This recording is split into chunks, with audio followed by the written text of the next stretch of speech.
So far, we've had beautiful weather in this beautiful new ballpark. And today, pretty good-looking homestand's going to come to a close for the Minnesota Twins. They've taken control, albeit temporarily, in the American League Central, a 3-game lead, off to a great start, and they can be the first team in baseball today to pick up its 12th win of the year. And welcome to Target Field. Dick Bramer along with Bert Lileman. You know, when the Twins moved here from the Metrodome, a lot of people wondered if they'd have the home field advantage that they enjoyed at the other place. I don't know if it's so much home field advantage or just good baseball, but it's been fun to watch. Well, it seems like, some of the hitters are trying to still find out where do we hit the ball to maybe hit a home run, in this ballpark. But so far, a very good homestand. 6-2. You can see the team hitting well. They've drawn a lot of walks. The pitching has been outstanding, especially the last couple nights. And the bullpen has done its job. And the Twins hitting for some power, specifically Michael Kadyr's hit for some power in this new ballpark. He's hit 3 of them here already, and he seems to have figured out the wind currents here. Yeah, if there's a channel, where are they? Well, they might be to left field and right field. Michael Kadyr against the Boston Red Sox takes that fly ball, a deep fly ball, a high fly ball, right into that camera well down the left field line. And then the last night's ball game, got a high fastball from David Huff and deposited over to the right field wall. Later in the ball game, right here, Kadyr with a triple. That scored a couple more runs in the 6-0 win for the Twins. In this young season, the Twins have had 3 opportunities to sweep a series. They are so far 0 for 2 in that category. They'll try to complete a sweep with the Indians before they head on the road for a week and a half.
Visit your local Northland Ford dealer or go to northlandford.com.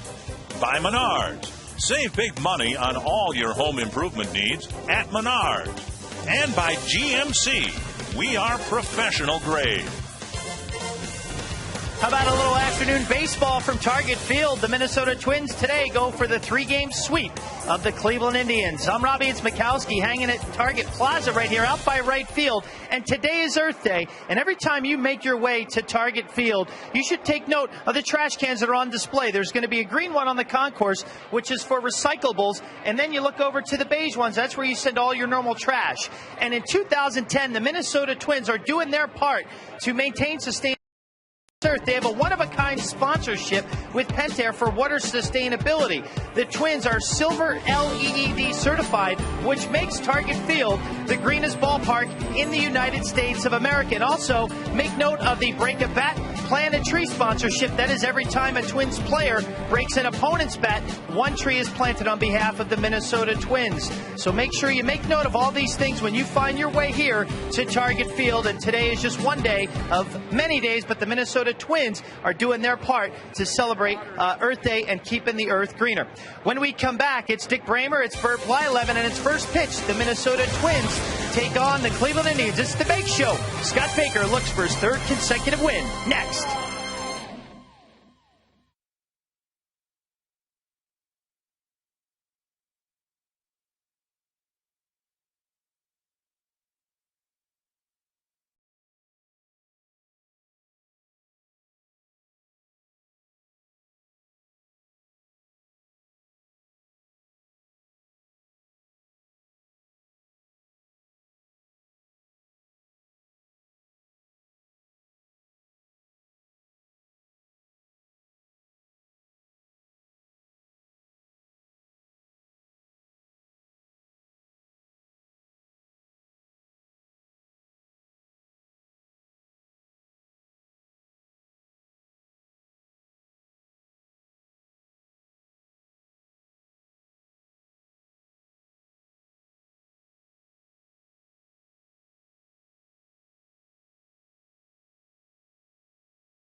Temperatures in the upper 50s, a beautiful day, not a cloud to be found, and the Twins have their third opportunity already this year to sweep a division opponent in Chicago. And just a few days ago here against Kansas City, the Twins misfired and lost the series finale after winning the first two. They'll try to complete a three-game sweep over the Indians here today.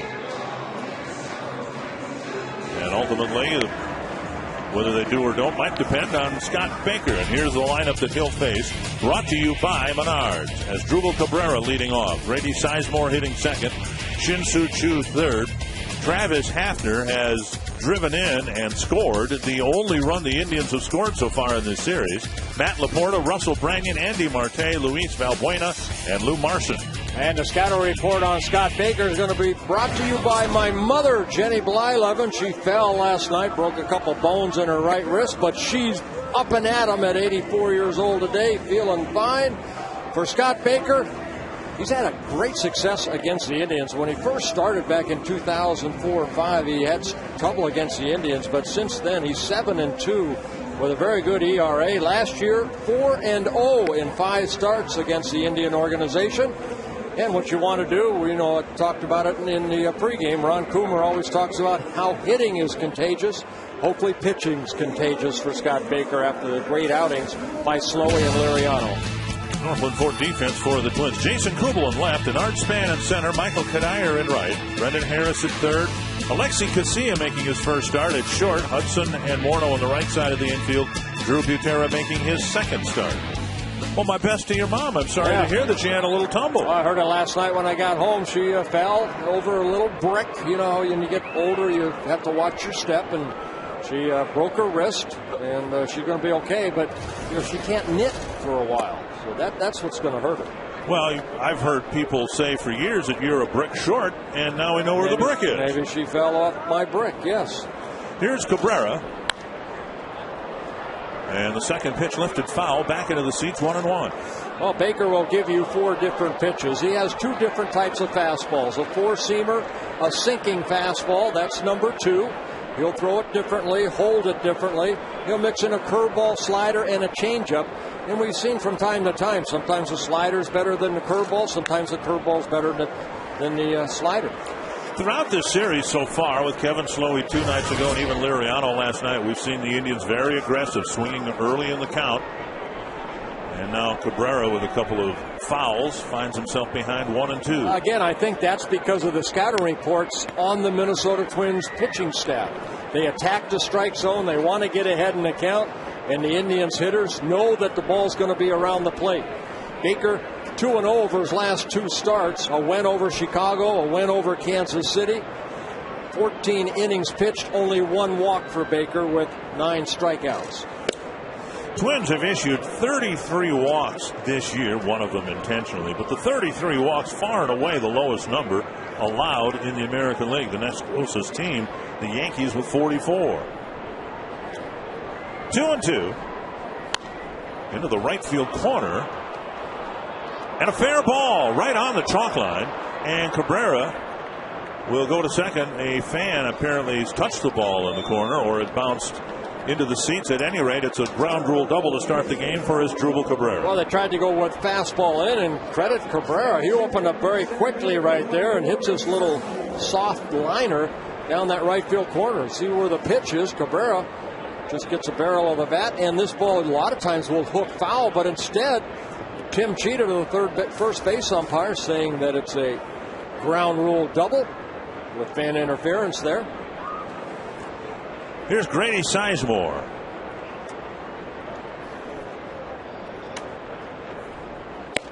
And a first pitch strike from Baker. Sizemore off to a slow start, in particular struggling against left-handed pitching. Twins had Francisco Liriano on the mound last night. Sizemore continued to have difficulties against the lefty, facing the right-hander Baker.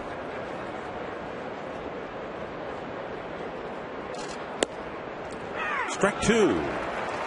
Well, Sizemore in his 7th season with the Cleveland Indians, just 27 years old, 3-time American League All-Star, 2-time Rawling Gold Glove winner out in center field. Indians as a team struggling.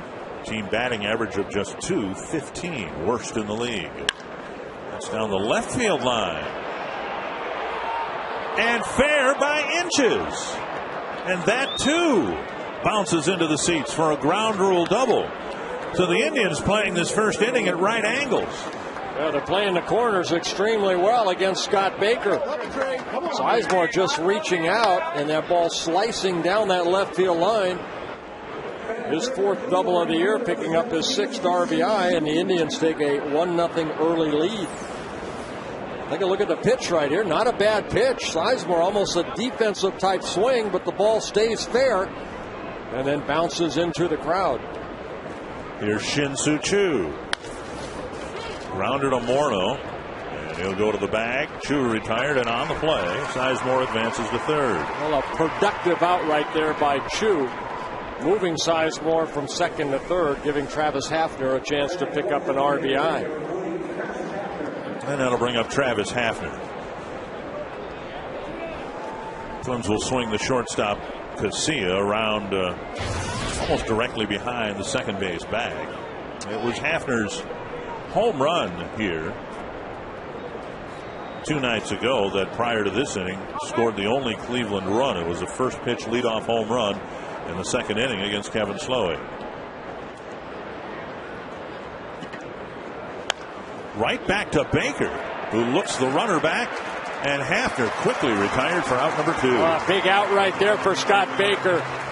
Started him off with a breaking ball right off the end of the bat. Hits a little hopper back to Scott, and he gets the out at first. And I'll bring up Matt Laporta. I think that's what we've seen from the starting staff so far this year. Trying to do a good job of damage control. Okay, you're going to give up runs, but stay away from the 3, 4, 5 run inning. And I think the whole staff has done a great job of that. Laporta making the start in left field. Last night he was at first base. And Baker misses down and away. Ball 1.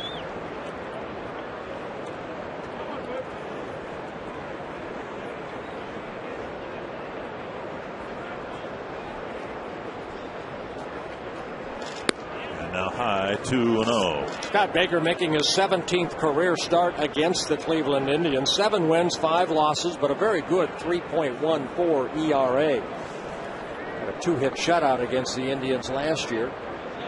I mentioned earlier in his 4 wins, 4-0 last year against the Indians, the offense scored him 36 runs.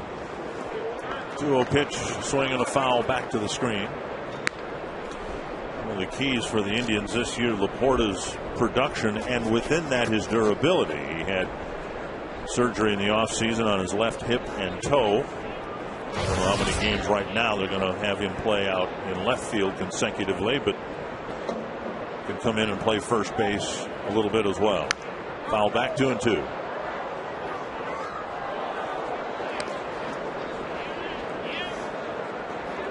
Highly thought of by the Milwaukee Brewers. They drafted him the first pick back in 2007 out of the University of Florida.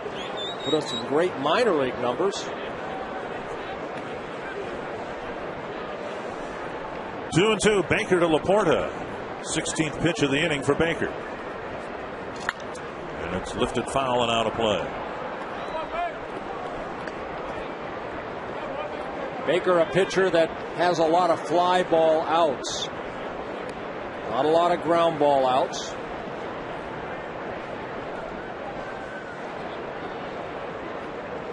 See the defense of the Twins.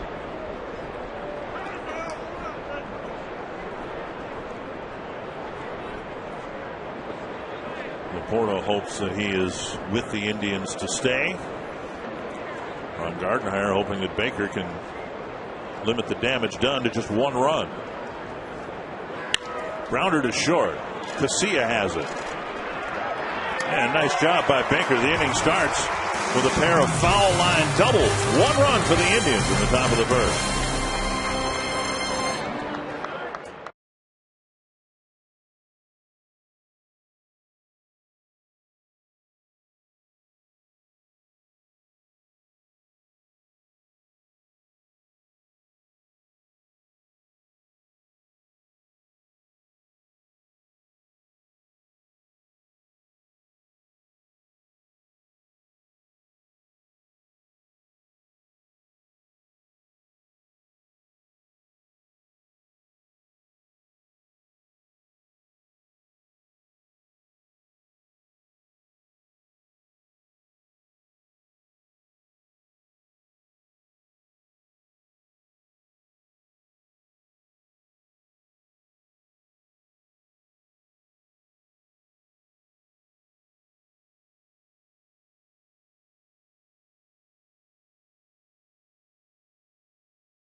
Order of the day here, along with a hat to protect the youngster from the UV rays. 1-0 Cleveland, and here's the Twins batting order in the first inning. Brought to you by Menards. Denard Span, Orlando Hudson, Jason Kubel moving up to the third spot in the batting order. Justin Morneau, Michael Canayer, fourth and fifth. Jim Thome making an appearance against the team he broke in with. Then Brendan Harris, Drew Butera, and Alexi Casilla. And that lineup looking at Mitch Talbot for the first time, just making his fourth major league start. Traded over from the Tampa Bay Rays for catcher Kelly Shopik. And the report is he has an outstanding changeup, a fastball in the low 90s. And Span takes ball one. Span hopefully will get a chance to maybe take 4, 5, 6 pitches and show the 8 other guys playing in the lineup behind him what this kid has.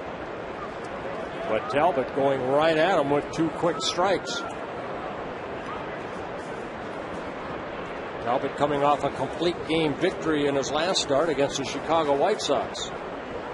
1-1 to count, and now 2-1. I don't know why you wouldn't come right at Denard Span and just throw it over the plate, because it's been obvious all season long he's really focusing on taking pitches in his first at bat. Well, you know what he reminds me of? The ground ball right there to second base.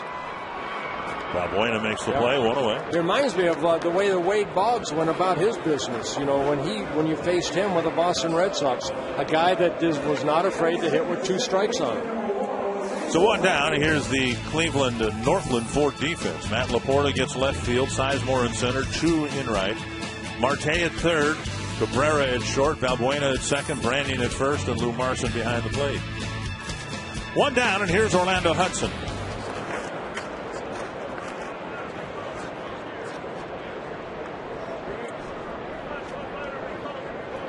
Hudson's filled the number 2 hole in the batting order admirably for the Twins. Strike 1.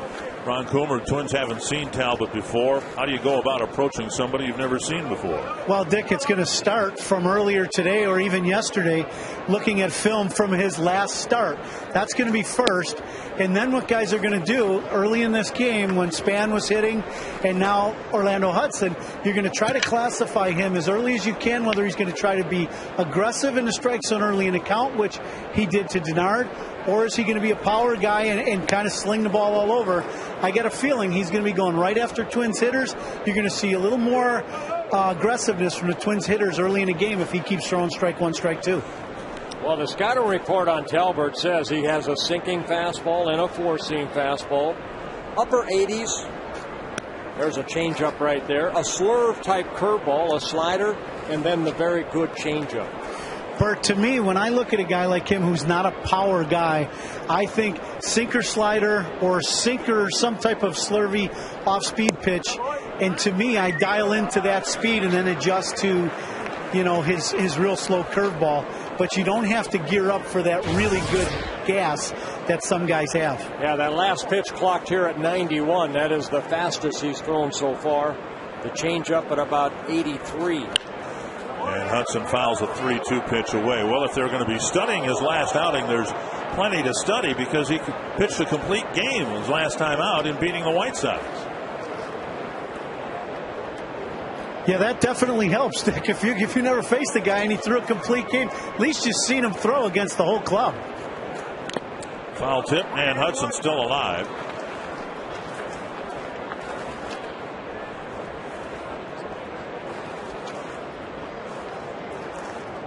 Hudson having a lengthy duel here with Mitch Talbot. Talbot, 26 years old, 6'2", about 200. Originally signed by the Astros back in 2002.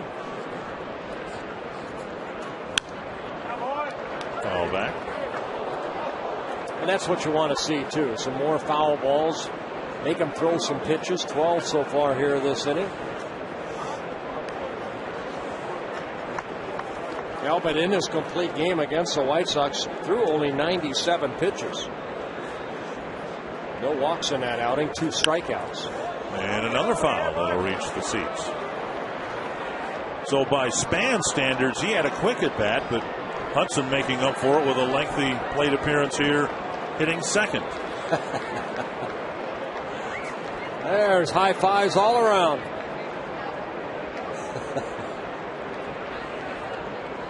Talbot will reload again on 3-2. And Hudson will go away, having taken a call third strike. Good control right there, because Marson, the catcher, watch where he's sitting, right there, inner half of the plate, and boy, did he hit the spot. Lincoln Mercury key stat: the Twins, as you may know, have won their first 5 series of the year. And you can see the record is 9 by the Mariners when they set the record for wins in a season.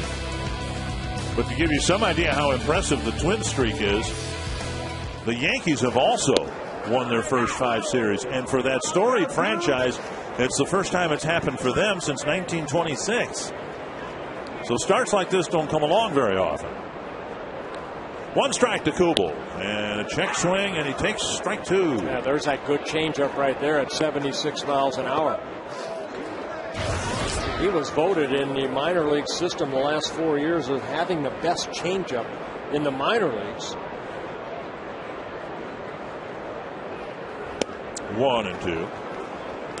The guy he was traded for, Kelly Shopik, has been shelved with a knee injury. So early on, the Indians have the advantage in that trade.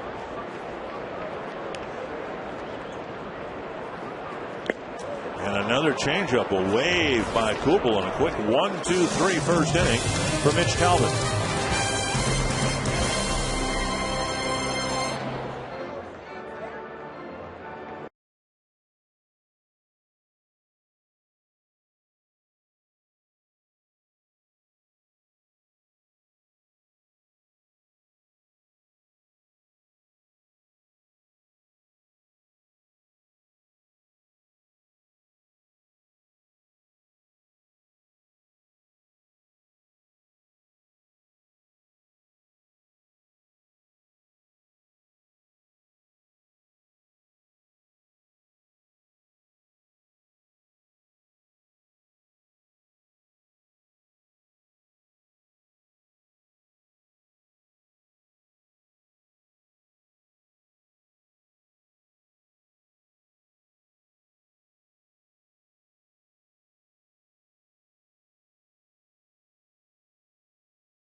It's Mikowski hanging way up top in left center field. I got my man Max with the Mohawk right here, and we are under the gigantic scoreboard here at Target Field. And if you have been here, you know what a beautiful scoreboard this is. And just to give you a little ideas and perspective on just how big this thing is, it's 4.5 times the size of the scoreboard that existed at the Metrodome, a total of 5,757 square feet. And just to give you an idea, 4.4 trillion shades of color, Dick and Bert. I don't know if you can even write 4.4 trillion on a piece of paper. And it is the 4th largest scoreboard in all of Major League Baseball, created by Daktronics in South Dakota, a part of Twins territory. Gentlemen? It shows up rather well, doesn't it? Night games, day games, doesn't matter. The color is so vivid on that scoreboard. 2 quick strikes to Russell Branyan. 2 good fastballs away. Branyan just activated the other day off the disabled list with a bad back. And Baker taking care of business. Good morning, good afternoon, and good night. Baker picks up his first strikeout.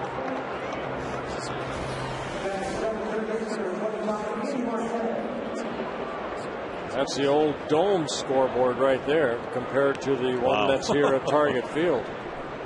Wow, look at that.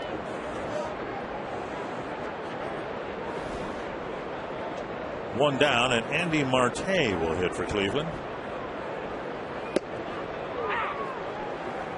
Just one of innumerable upgrades for fans here in this ballpark. Check swing dribbler towards short. Casilla with a low throw, and Morneau again with that soft backhand scoop is able to dig it out. 2 down. Well, the Twins have only made one error, and thanks to Justin Morneau right there. We saw him last night pick one from Brendan Harris at third. Kind of a check swing. Harris giving way to Casilla. The low sinker over to Justin, and boy, Morneau very solid at first base. Future Rawlings Gold Glove winner over there. 2 down, and here's Luis Valbuena.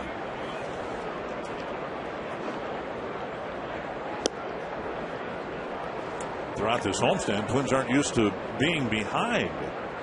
Their typical game has seen them score in the first or second inning, play with the lead, and continue on, having lost just 2 games so far in this opening homestand.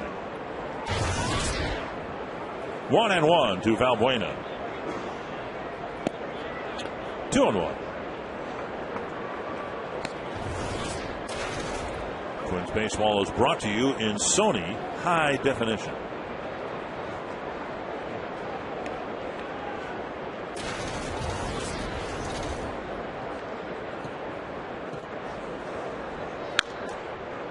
Foul over the Cleveland dugout. 2-2. I'm watching Scott Baker. He's working a little quicker than normal. I like the tempo he has going right now. Drew Butera catching him. Baker likes to work off that first base side of that pitching rubber. Ready to go again. High fastball fouled back.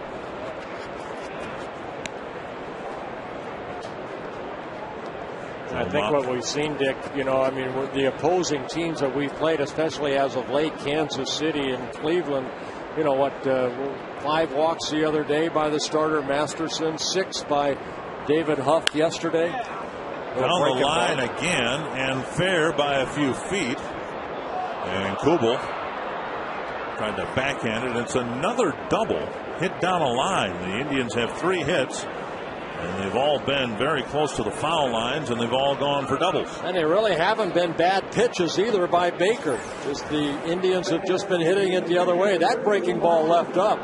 It is kind of an inside-out swing by Valbuena, and right there, I think it's a double anyway. Even if Kubel does stop that ball, Valbuena with good speed, he gets his first double of the year. Here's catcher Lou Marson. Marson, a couple of hits in 25 at bats. Little dribbler, and Butera springs out of the box and fires a P to Morneau. To end the inning. Another double for the Indians. Another man left the board. It's 1-0.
Visit ExploreMinnesota.com. Plan your next Minnesota vacation today.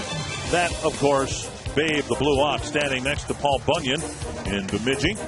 Statues of Paul Bunyan and his sidekick have greeted visitors on the shore of Lake Bemidji for almost 60 years. I didn't realize Paul Bunyan was that tall. Big man. Yeah.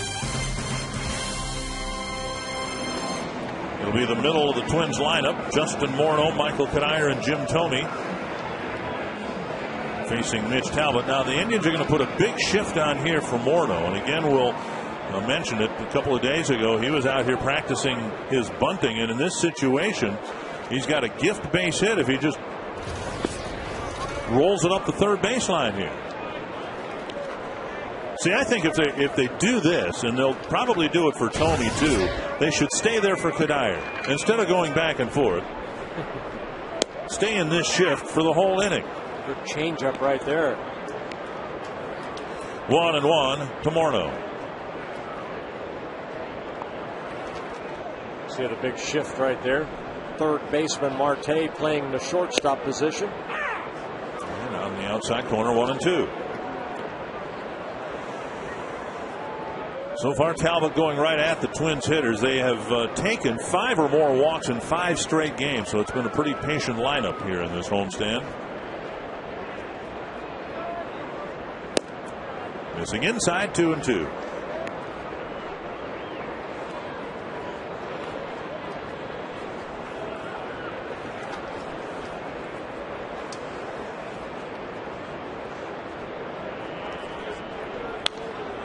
Fouled near the Cleveland dugout.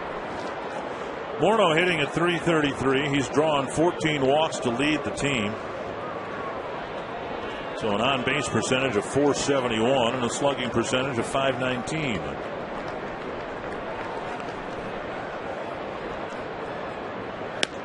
Just off the corner, 3-2. And when Talbot has missed, he hasn't missed by much. He does a good job of staying back, getting to that balance point.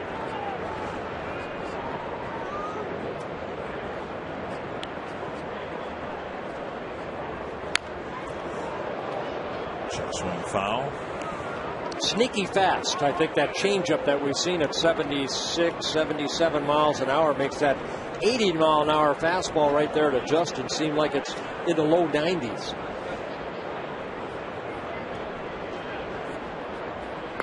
And Morneau draws his 15th walk of the season. Leading off.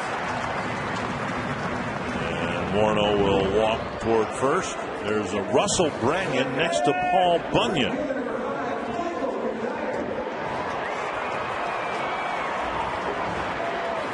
They must be related in some way.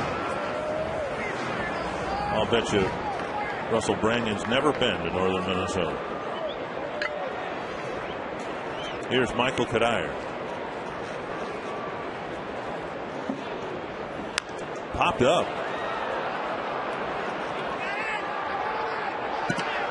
And it is Paul Bunyan with the catch, 1 away.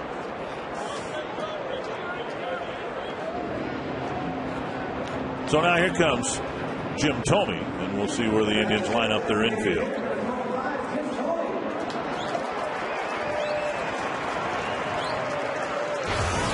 Let's see the shift they have on now. See? It'll wear out the infielders just by shifting around. Even more exaggerated shift with Thome at the plate. In part, perhaps, because Branyan is holding the runner at first.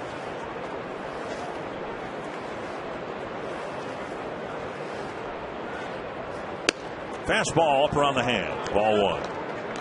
Well, Jim Thome, always a homecoming for him when the Indians come back into town, or he goes to Cleveland, originally signed by the Indians back in 1989. Great view right there of the defense of the Indians.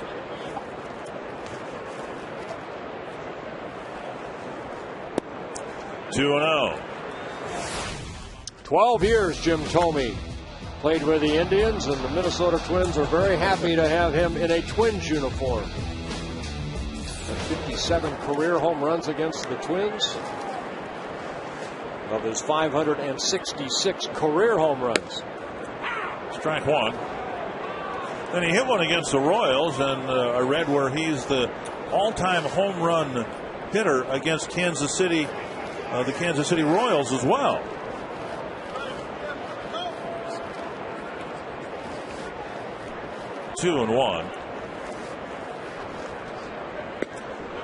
3-1. And of course, he would not hold the record for either the White Sox or the Indians, but I wonder if he might not also be the all-time home run hitter against the Tigers, having played so many games against them. We'll find out when we get to Detroit, if not before. 3-1 to Tomey. Morneau's at first. The Twins down a run here in the second. Bounce to the right side. Out there, and a double play. So the shift works. Tomey hits it into the shift, and the Indians turn a double play and get out of the second inning.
CarSoup.com email question from Wayzata, Minnesota, wondering about the turnaround day game to night game from a night game the night before, and the different routine that the team might follow the next day, particularly today when we have a noon game. Yeah, the Twins did not hit this morning during batting practice where the Indians did. So, you know, I think every day is different. I like these 12-10 games. I think as a player, they have enjoyed them so far. Of course, you know, once the summer starts to go, we'll have more night games. But a lot of times on Thursdays, we have the 12-10, 1-10 game. Not bad. As a pitcher, you just get up a little bit earlier and you get ready earlier. There's a fly to center and Span back a few steps. I was going to ask you that. You're a starting pitcher. I would imagine your record in day games after a night game were pretty good. I mean, everybody's a little, I don't know, maybe not everybody. Some players might be a little sluggish the next day after a game the night before, and maybe it's something you could exploit as a starting pitcher. I think a couple times in my 60 shutouts I had, probably a couple of them were that 10 o'clock game we used to play over at the Old Met. When the Gophers played in after the ball game. I enjoyed that ball game. I was up at 3 o'clock ready to go. I never went to sleep. I never quite understood that going back to the Met Stadium days, because, of course, at the Dome, you had to play early Saturday morning to allow the Gopher football team to play at night. But they were playing in two different venues. You had the Metropolitan Stadium, and the game would start at 10. Grounder to right side. Morneau picks it up. Sizemore retired. And then at Memorial Stadium on the campus at the University of Minnesota, they kick off at 1 o'clock. And I guess the assumption was some fans would want to go to both games. So they started the Twins game at 10 in the morning.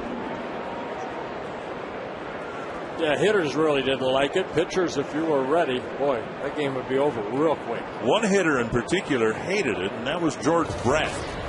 The year he was chasing the 400 mark, he was within range with, a week and a half to go, something like that left, and he was told by his manager, Jim Fry, that he would not be playing in the 10 o'clock game, and George, shall we say, didn't prepare himself for a 10 o'clock game, and then he showed up in the ballpark and saw his name on the lineup and went 0 for 5.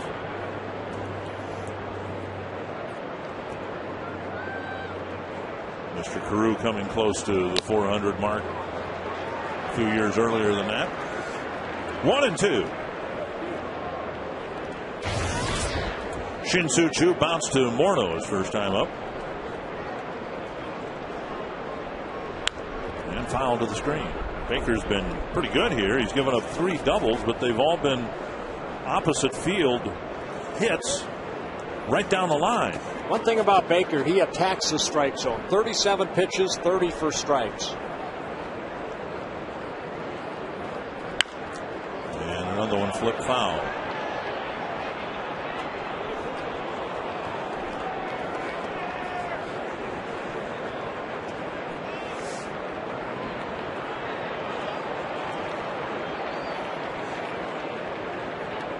Baker in his 6th season with the Twins.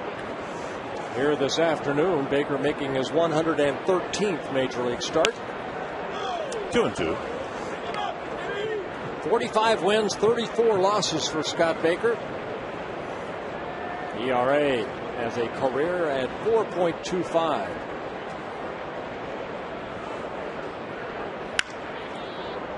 Better go foul. Not many of them have today, but that one does. Indians are working the corners.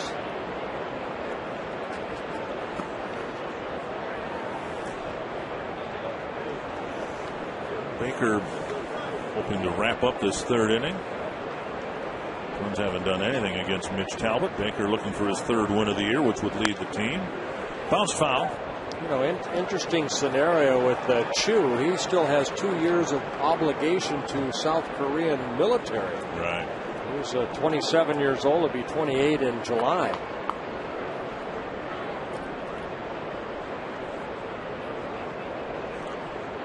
Two and 2. Check swing, and it's 3-2. They held up right there. 3rd base umpire. Hafner will hit next. Marquette says. Hafner on deck.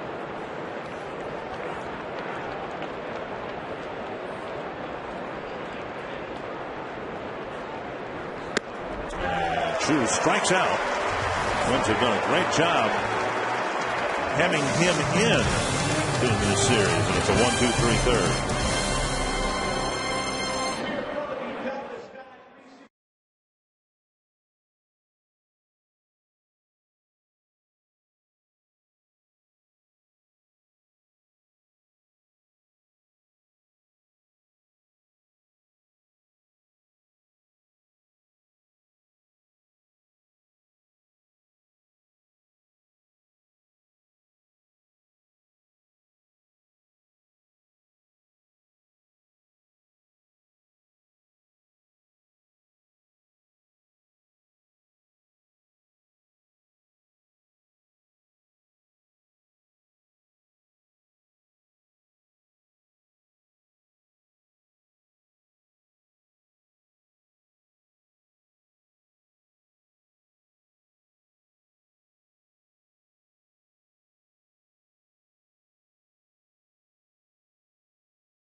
Well, I didn't think Larry Robertson had a mother, but there she is, Mary Robertson. Welcome to the game. Mary Robertson, a member of the first family of the Twins. And you can get involved in the game and let us know who you think will be the Arby's value player of the game. Text the word value followed by a space and the player's name to short code 234-234. We'll show you the results such as they are a little later on. Here's Brendan Harris leading off the 3rd for the Twins. Nick Punto given The Twins hope another day today, and then we'll wait and see about tomorrow. The Twins hope that physically he'll be ready to go, but the weather forecast isn't very good in Kansas City. Expecting rain throughout the weekend, and if there's a wet field, you can imagine the last thing the Twins would do would run a player out there who's got a muscle pull he's trying to recover from. Well, Harris has done a good job at third base. Got the big hit in last night's ball game, and that's 3-run second inning. Got the Twins on the board with the RBI single. Ground ball to second. One away. And that'll bring up Drew Butera. Now, I did not have time to get a cake, but happy Earth Day to you. Oh, thank you. You too. Twins have teamed up with the Minnesota DNR to turn broken lumber into new trees. Every time this season a Twins pitcher breaks an opponent's bat, 100 new trees will be planted in Minnesota state parks and trails. The Twins support the state parks. You can too. Learn more at www.mndnr.gov. A very nice promotion between the Twins and the Parks and Trails of Minnesota. Drew Butera looking for his first major league hit. 0 for 3 as a big leaguer. Takes up high, 2-0. Second start for Butera. And the first time he's seen action here at Target Field.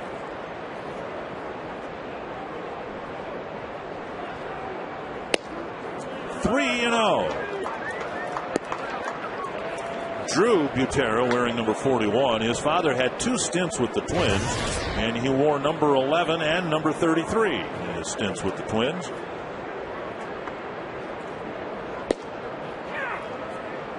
He should get a good pitch to hit right here. Come on, Drew, get your first major league hit.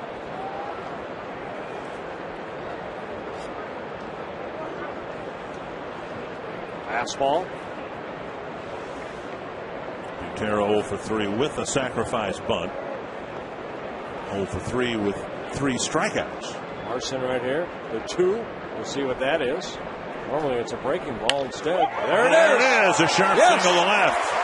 And the first Twins hit of the afternoon. And the baseball will be taken out of play. Nice moment for the Butera family. Yes, congratulations. I know Sal and his wife and daughter were here in the first homestand.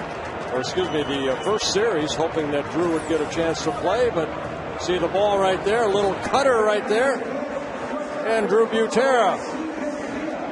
That'll look good on your Major League bubblegum card right there. Right now hitting at 250.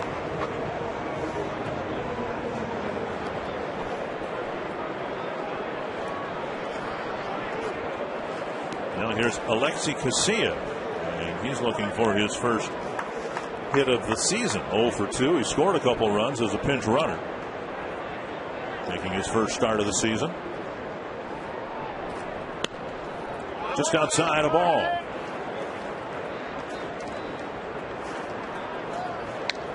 Casilla getting a chance to play at short. J.J. Hardy has what is hoped to be just a minor ache in a knee, and so they're giving him today off. Expect him to be ready for the Kansas City series. 2-0. You know, you win divisions, you win pennants with the guys that normally don't get to play a lot. Casilla, Butera, guys like them, you know, they help out. Like J.J. Hardy gets a chance to have a day off to rest that knee.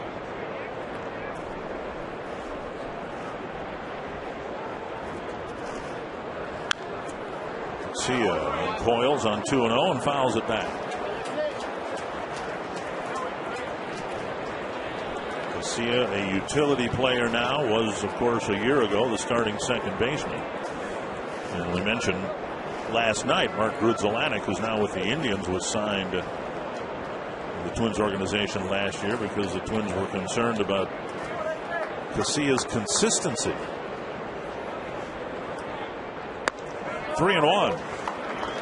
And Marson steps in front of the plate to deliver the ball back to the pitcher. Yeah, Talbot struggling with his control a little bit here in the third inning. Manny Acta, the manager, his first season as manager of the Indians. 9th batter Casilla is, and Talbot's had 5 3-ball counts already. And now 3-2. Now, is Drew Butera faster than Sal Butera? Oh, heck yeah. Well, we'll see whether they send Drew Butera here. Jerry White right there, the first base coach, helping Drew Butera read the signs that Scotty Alger gave.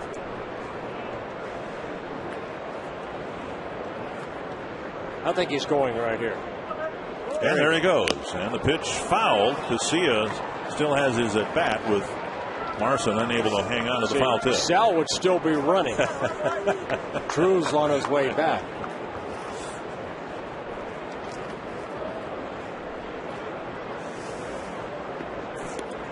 Well, Twins trying to get the tying run in here with their first hit. Butera's at first. And Casilla trying to, at the very least, advance him into scoring position. Butera goes again, hit right to the shortstop. And Cabrera starts another double play. So the Twins have had 2 base runners. They've both been erased on double plays.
Grand Casino game reset, and the Indians getting a run in the first. Yeah, I mean, using the chalk lines pretty much down the right field line, then the left field line. Scored Cabrera after Sizemore hit one down the left field line. Mitch Talbot, 3 shutout innings, couple double plays, turned behind him so far. Scott Baker is doing a good job of getting strike 1. 12 batters faced, 8 been able to get strike 1. Got a big out of Hafner in the first inning with Sizemore at third base and 1 out. Hafner on the first pitch, a strike, hit it right off the end of the bat. And come back to the mound, froze the runner. Baker got Hafner, then he got Laporta, and the Indians got out of that first inning with just the 1 run. It's the middle of the lineup, Hafner, Laporta, and Branyan here in the 4th inning. 1-1.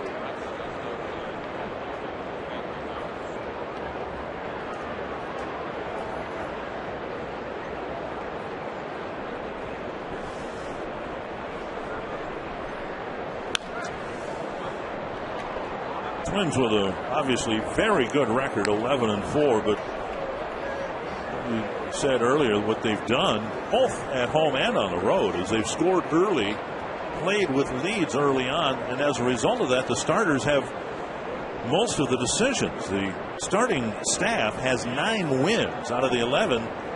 The only other wins going to Brian Dunsing. Hudson, well, this is Casilla, the shortstop, made a great play. Casilla from his glove, flipping it to Morneau to get Hafner. With the shift on, Hudson playing a short right field. Baker couldn't get the swing right here, and then Casilla with his glove, flipping it over to Morneau. Makes a great play. That is a highlight play right there by Alexi Casilla. Airborne after the flip. Great play by Casilla. And that'll bring up Laporta with 1 out in the inning.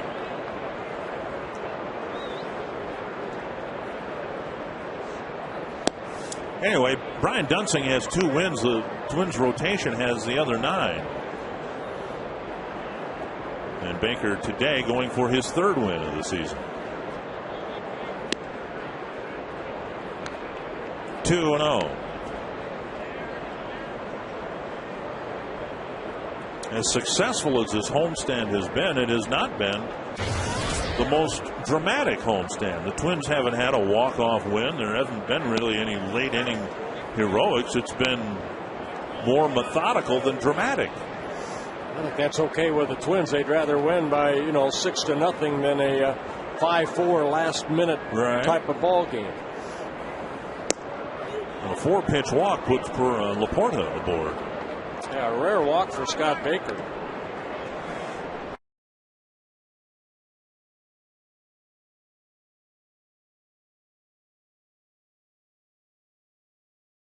Legends Club and Champions Club for the first season here. See all the biggest games from the best seats. You can go online at twinsbaseball.com or call 612-375-7454 and get your club seats. Here's Russell Branyan, struck out on 3 pitches. Baker seemed to consistently throw up around the letters, and Branyan with the uppercut swing couldn't make contact.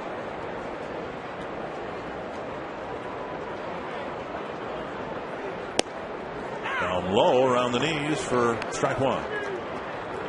Branyan held out of action through spring training because of a bad back, working his way back into shape. He was shelved last year after August 28th when he was with the Mariners because of a bad back. Still hit a career high in home runs. Got 31 home runs for the Mariners. 2 strikes. Branyan originally signed by the Indians back in 1994, came up with the Indians in 1998, played with them until 2002. He's played for 8 different major league ball clubs.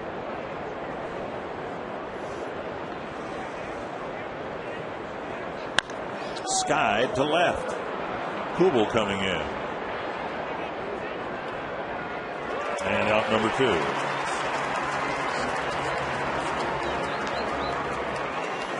One error, very steady defense for the Twins, and at times spectacular defense. I mean, look at that. He's able to get that ball in the lower part of the glove so you can kind of get something on it.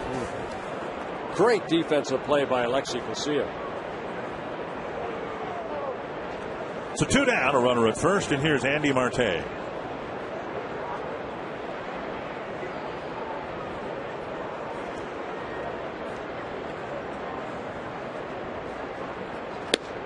Big swing and strike 1. And that's really been the problem for Andy Marte, a guy that came through the Braves system, highly talented player. He came over to the Indians in 2006. The Coco Crisp trade, 3-team trade.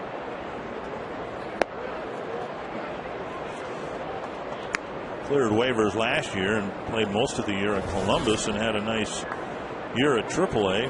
For whatever that's worth, hitting .327, 18 homers, 66 runs batted in. But at the major league level, just a low 2-teens hitter. Yeah, .216. 2-1.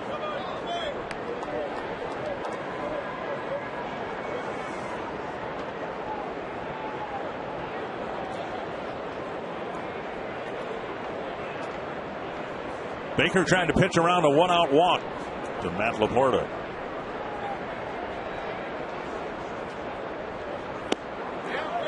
Check swing and a called strike. 2-2.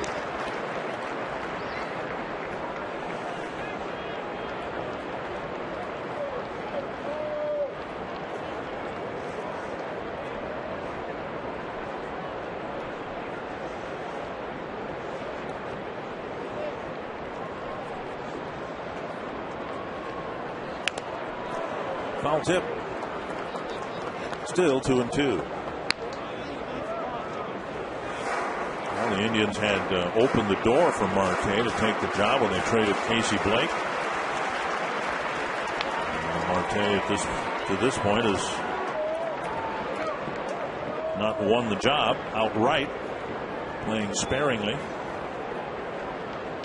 with Peralta, the regular third baseman now.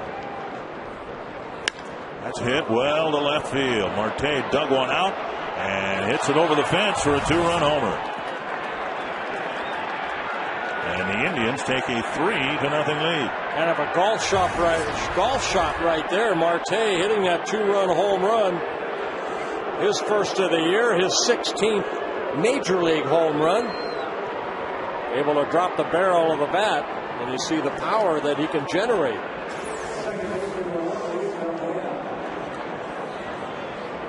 Down around the knees, and Marte got it just over the wall and left. So a big 2-out, 2-run home run for Marte, and it's a 3-0 Cleveland lead. Now to Hudson, and there's a third out, but one pitch too late for Scott Baker. The Indians get 2 more in the fourth.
Grand Casino Mille Lacs and Grand Casino Hinckley. By Lincoln Mercury. Visit your local Lincoln Mercury dealer or go to experiencelm.com. And by AT&T. Find out what's possible with the nation's fastest 3G network. AT&T. Rethink possible.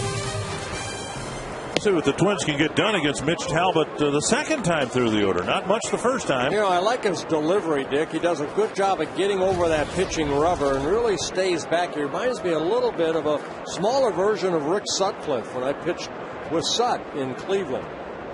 Had little hesitation and a very good changeup right there. Take a look at the delivery. Watch it right here. Does a good job, and then he kind of pauses right there for a split second. Allows that lower part of his body to explode off that pitching rubber, but then waits, and that enables his arm to create that good downward plane. It's ahead of Span quickly, 0-2. And foul over the Cleveland dugout. Sneaky fast because of that changeup. Fastball at 90 miles an hour. Span hit a ground ball to second to start the ball game. The Twins have taken one walk, a leadoff walk to Morneau in the second, and then Drew Butera's one-out single in the third.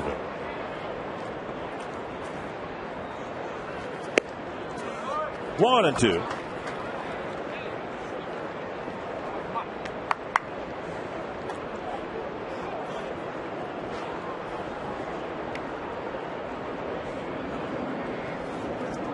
Indians came into this series having won 4 straight and having swept the White Sox. Doinked over the Cleveland dugout.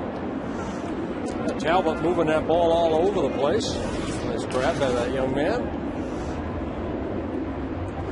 Talbot came up a couple of years ago as a September call-up by the Rays. Made 3 appearances, only 1 start. And last year, a lot of elbow problems. 2-2. Well, the Cleveland hopes regarding their starting rotation are centered around Fausto Carmona and Jake Westbrook, 2 pitchers the Twins won't see here. But Huff, despite his wildness last night, kept the Twins' hit total down, and now Talbot's done a nice job. And it's 3-2 here to Span. Boy, good eye right there by Denard Span.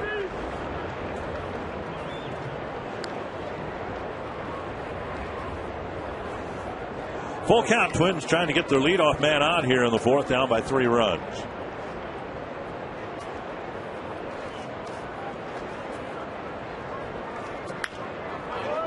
And Span lifts it foul and out of play.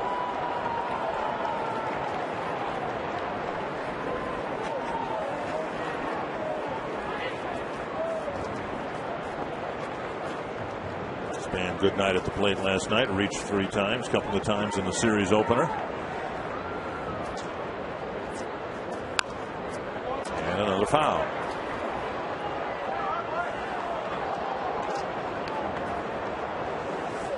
Mentioned that Morneau's drawn 15 walks. Span has drawn 13 walks. Hitting just .255, but an on-base percentage of .400 because of all the walks. And on the outside corner, he takes a called 3rd strike. 1 away. Talbot picking up his 3rd strikeout of the ball game. Right on the corner, according to Fox Tracks. AT&T Trivia with 1 gone in the 4th inning. Who are the 3 catchers to win the American League Rookie of the Year?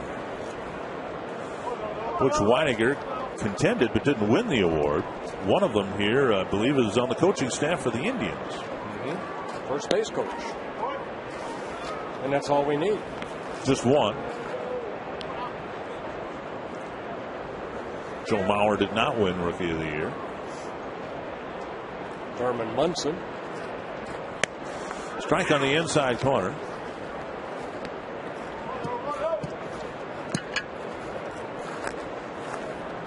We may have had 2. Who's the 3rd?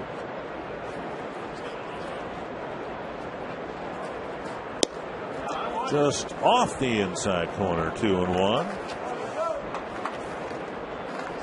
Ron Coomer thinks he's got the 3rd. My buddy from Chicago, Dick, Carlton Fisk.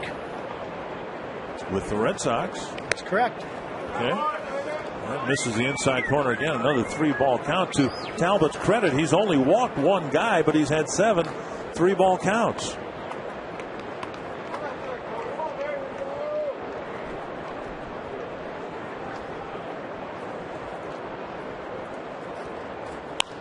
Popped up near 3rd. And Marte with, oh, he dropped the ball. He had plenty of room. But it clanged out of his glove. Well, you can see by the shadows that sun just overhead. Marte will get an air. When he comes over, you see the shadow right underneath him right there. And that ball hit in the center of the glove. Biggest play here 2 nights ago was when Asdrubal Cabrera had a routine tailor-made double play ball, and the ball skipped through his legs, and the Twins turned that break into 3 unearned runs. And now Hudson will go to first instead of being the 2nd out of the inning. And that'll bring up Jason Kubel. Well, he tried to go back inside like he struck out Hudson in his first at-bat, but just missed this time. And it's a walk to 2nd by Talbot. Jason Kubel last year hit 7 home runs against the Indians. In this series, he is 0 for 7 with 6 strikeouts. So they're obviously doing a better job pitching to him this year than they did last year. And Hudson dives back to the bag. He's drawn a couple of walks, including a big walk in the ball game last night. A 1-out walk, came around to score on Harris's single.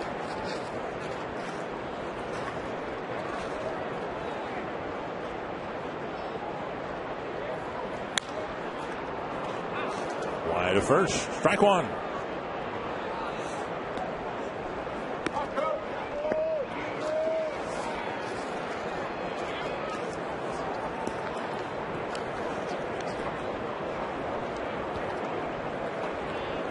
Down 3-0. Can the Twins do anything in terms of putting on a play, Ron Coomer?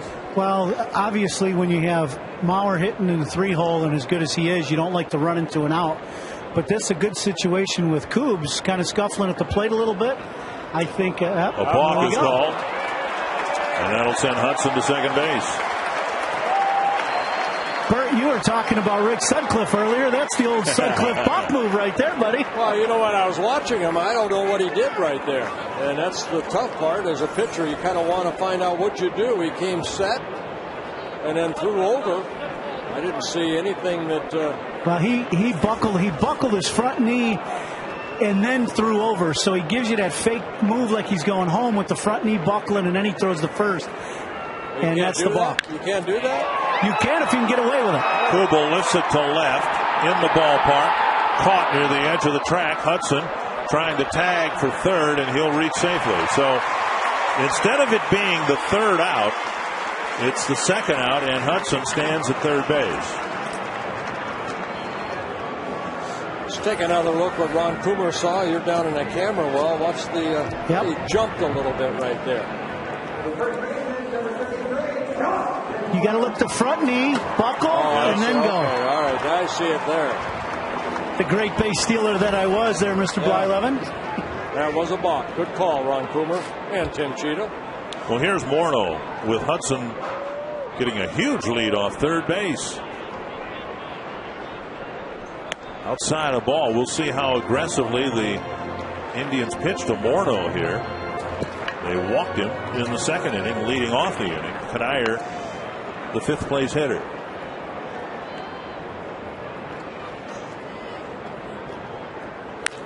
Down the right field line, down for a hit. Hudson will score, and the Twins take advantage of the air. Morneau running to second base. He's in with a double. So Marte's air opens the door just a crack, and Morneau's double drives in a run. Yeah, Justin did a good job of staying back on this changeup. It was just up in the strike zone. Allows Justin to use those long arms and get that ball into right field. You can see him stay back, the changeup down. But Justin, his third double of the year, driving in his 10th RBI. And now Kadire represents the tying run. Kadire popped up on the first pitch he saw in the second inning.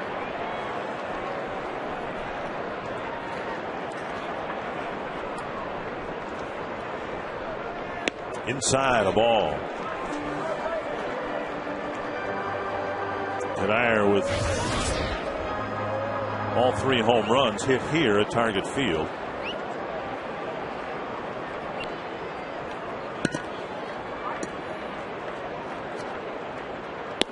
Breaking ball over for a strike, 1-1.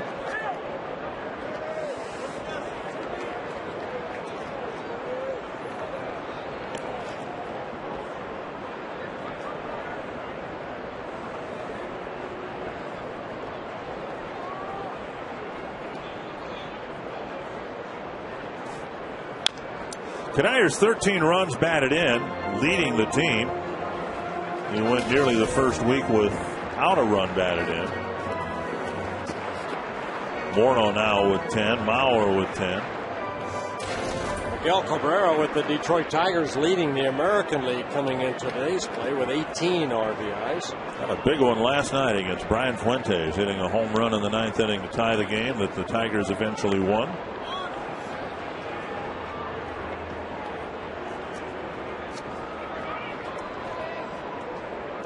One and two to Kadire.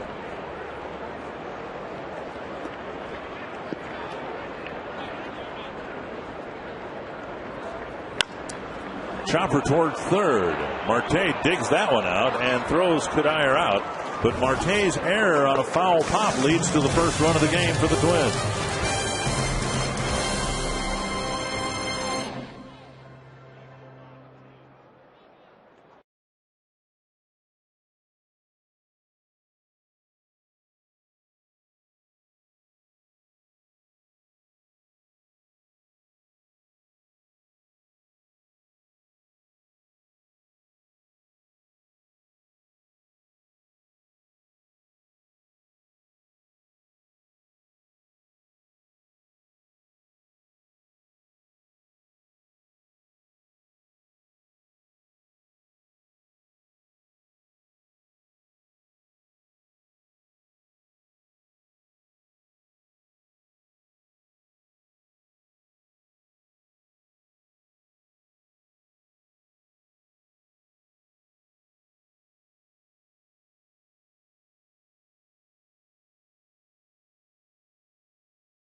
The catcher is third is Lou Marson.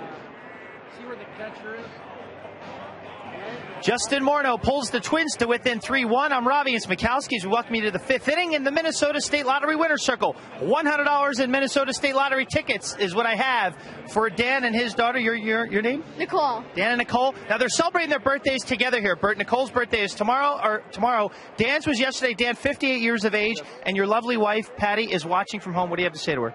I love you, Patty. Thanks for helping us make this sign. It was really worth it. Now it's really worth it because they've been circled by you, baby. Very nice. Happy birthday. First pitch, a screaming foul ball over the roof of the Twins dugout. One strike to Lou Marson. Marson hit a little squibber in front of the plate. Drew Butera threw him out. Now pitch up and in, 1-1. Pretty big run, I would think, for the Twins. Not just that they scored it, but that the Indians gave it to them. Yep. And Baker's job right here, put a 0 on the board. 2-1.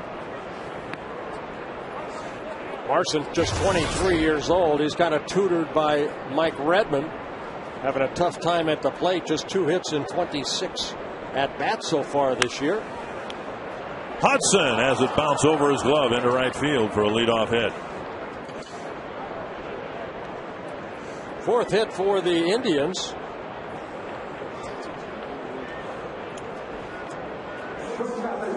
Back to our trivia question regarding catchers who've won the American League Rookie of the Year award.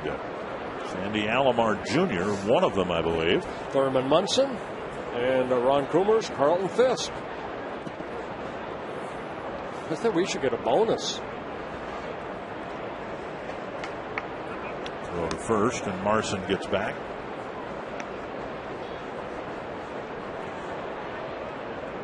First time since the first inning that the Indians have had their leadoff man on. And it was Cabrera who dropped a double down the right field line.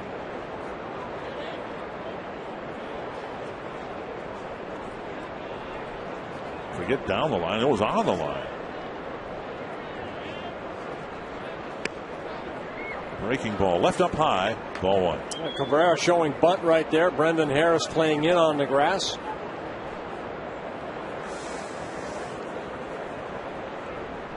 Again, the Indians come into the game hitting just .215, leading by a couple of runs, trying to get the run back that they gave the Twins in the fourth.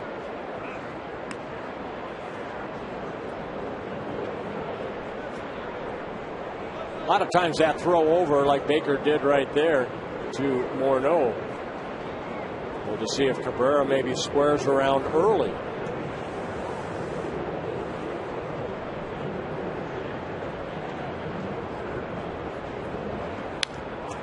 Fouled to the screen, 1-on-1. Steve Smith, the third base coach for Manny Acta, going through a set of signs. There you see Steve Little relaying signs to Drew Butera.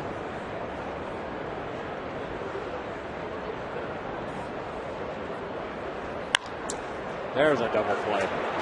One. And Morneau with a stretch kept a foot on the bag. Well, Morneau having a fine game. He's driven in a run. He's made a couple of fine plays defensively at first. Well, Taylor made double play. And Casilla came off that bag quickly, threw that ball up the line to Justin, and those long arms and the long feet of Justin Morneau able to keep his foot on the bag. Take a look at the one hopper right there, backhanded flip to Casilla to throw up the line, but Justin gets it and keeps that foot on the bag. So the Twins turn a double play. And now strike one to Grady Sizemore. So the Indians opt not to bunt with Cabrera. And there are 2 outs and the bases are empty.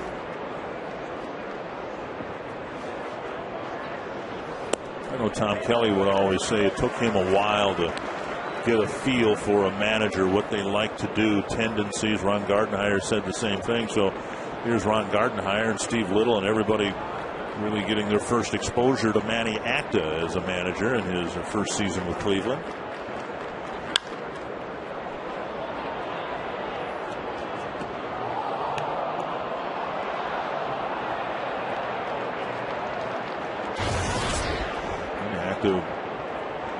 Formerly a manager of the Washington Nationals in the National League, where maybe in the 5th inning, leading by 2 runs, you would bunt your leadoff batter. Good curveball right there by Baker. And Baker gets out of the inning facing just 3 batters.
Manchester, Minneapolis, this is now our time to shine in the glory.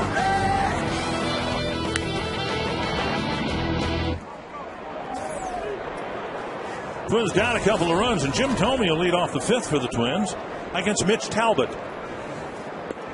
Down and away, ball 1. Thome, Harris, and Butera with the Twins playing from behind, and Thome hoping to get Minnie and Paul moving and shaking out there in center field. At least shaking. Well, Talbot pretty tough so far. Gave up the RBI double to Justin Morneau. Only one other hit, and that's Drew Butera's major league first hit in his first at bat in the 2nd. And that got home plate umpire Tim Timmons. 2-1.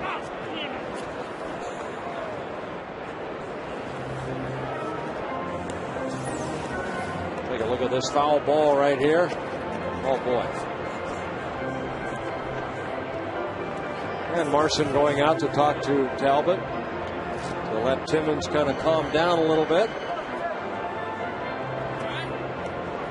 He can go out to the loon and order an appetizer as far as Timmins is concerned. Take a little while to recover from that. Yeah, that'll leave a mark.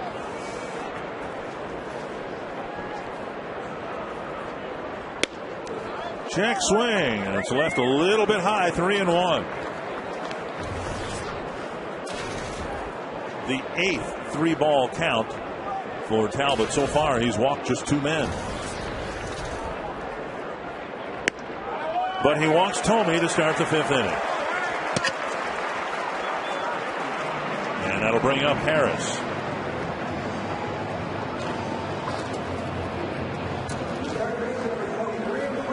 Harris hit a bouncer to second his first time up.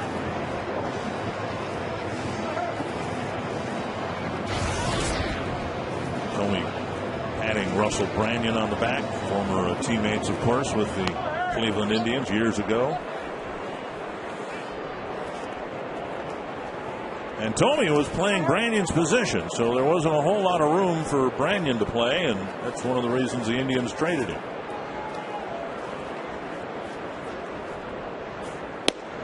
Strike on the outside corner.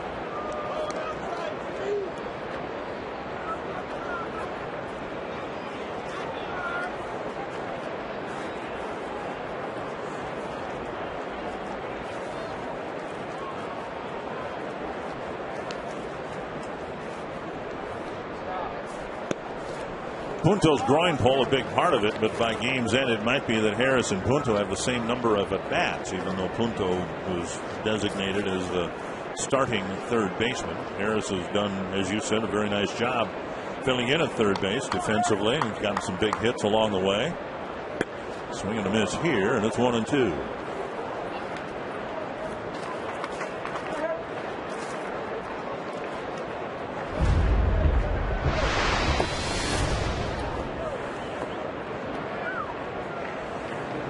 Four runs batted in, 5 runs scored.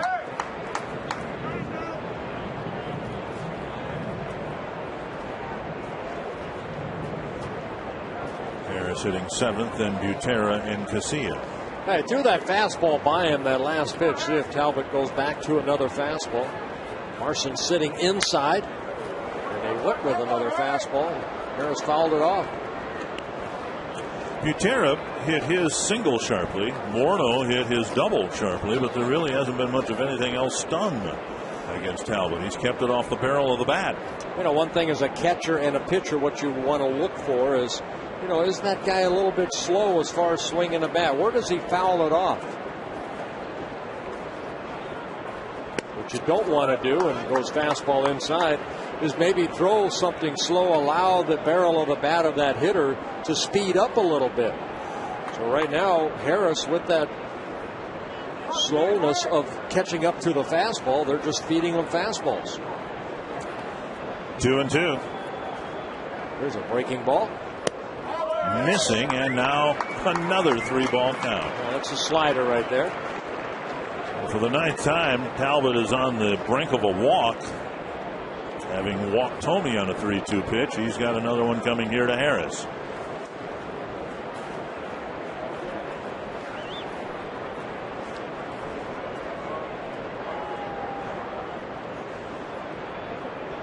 Thome standing in Branyan's shadow at first. He's probably not going anyplace. And there's another double play ball. Cabrera will take it himself. 3rd double play that the Twins have hit into in 5 innings.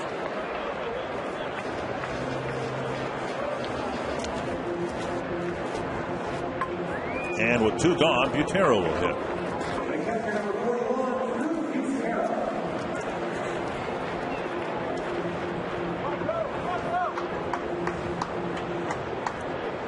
The only walk that hasn't been covered up by a double play ball is the Hudson walk. And you wouldn't have walked Hudson if not for the drop pop-up. Tapper foul, 1 strike.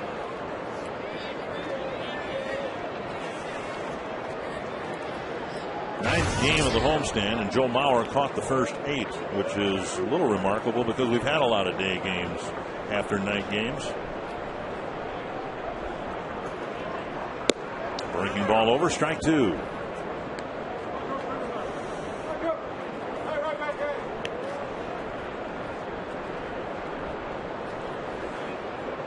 Mauer, of course, available to the Twins off the bench. Inside 1-2. I like the way that Talbot's been moving that ball around. A guy that has made 165 minor league starts before starting the season this year with the Indians. 62 minor league wins. And Butera lines it to center, but Sizemore is there. A leadoff walk. Twins can't do anything with it. 5 complete, and it's 3-1 Cleveland.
We will be on at 6:30 tomorrow. Weather's a little shaky. Windy, shower, thunderstorm around. First pitch temperature right at 72.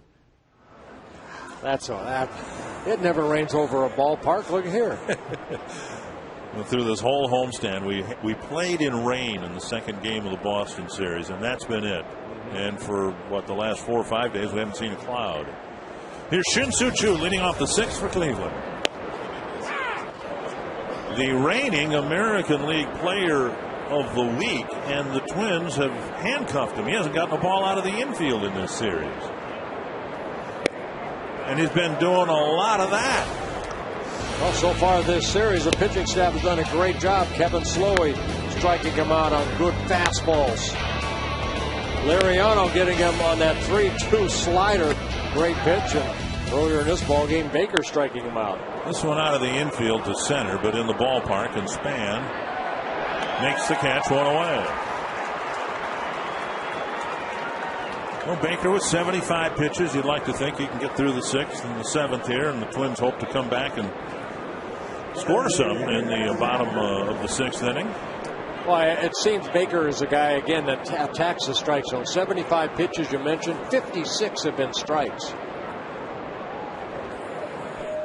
And now Hafner nubbed one off the end of the bat back to Baker with a runner at third and less than 2 out. There was 1 out at the time. Hafner was out number 2. And then a little short ground ball, and with the shift on, Casilla cut in front of Hudson and shoveled the ball with his glove to Morneau to make a nice play for the opening out of the 4th.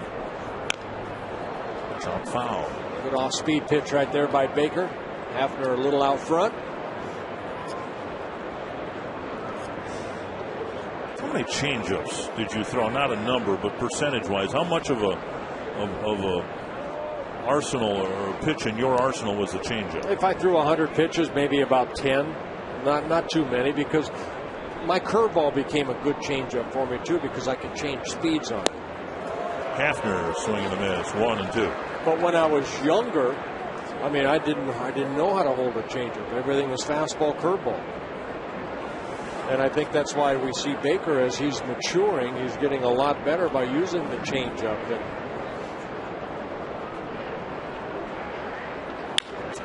And Hafner beats the shift. Hit it right where a shortstop would normally be, but Hafner's aboard with a 1-out single. 6th hit for the Indians. Matt Laporta will hit in a few minutes here. You'll probably hear a loud screeching sound over and above the screeching sounds you normally hear during our broadcast.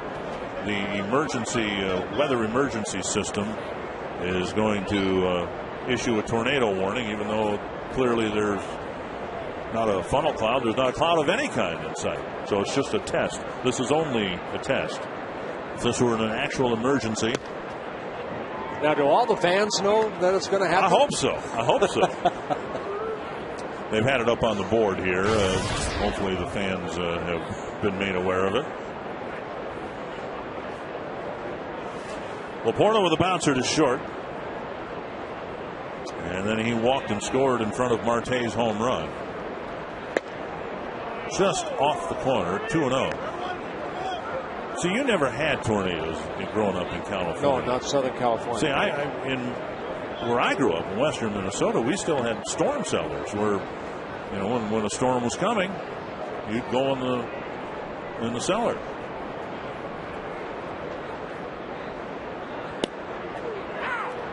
It's 2-1.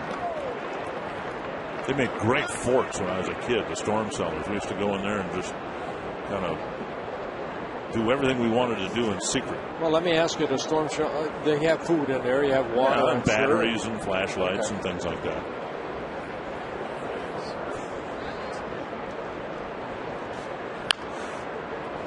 Two and two. Now, did you ever have to use it? No, never did.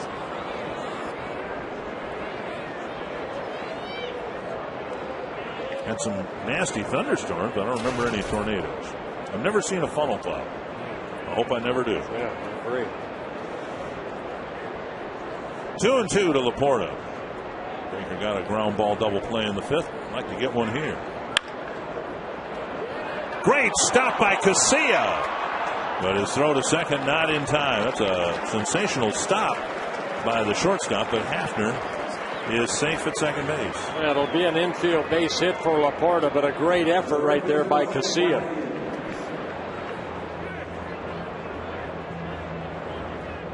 So first and second, one away, and here's Russell Branyan.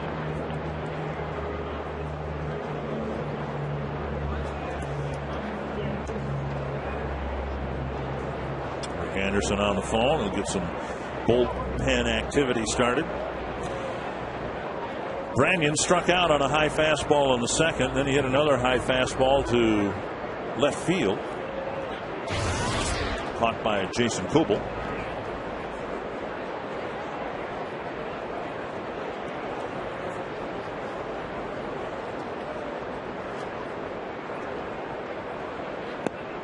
Down low ball.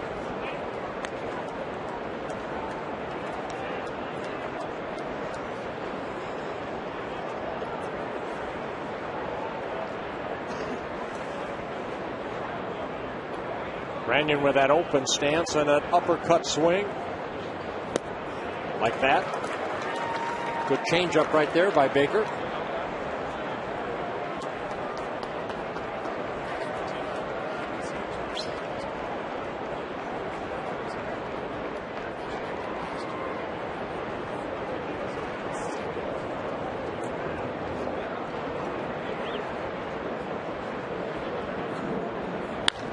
And that is hit deep to right field. Kadire going back. It's off the wall. It'll score a run. Span backing up the play. And it's a double for Branyan. And the Indians now lead it 4-1. I left that pitch up right there. Scott Baker did, and Branyan hitting it over the head of Kadire off that wood panel just above the padded panel. And And Branyan picks up his first hit of the year. Excuse me, his second hit, his first double of the year, driving in his first run.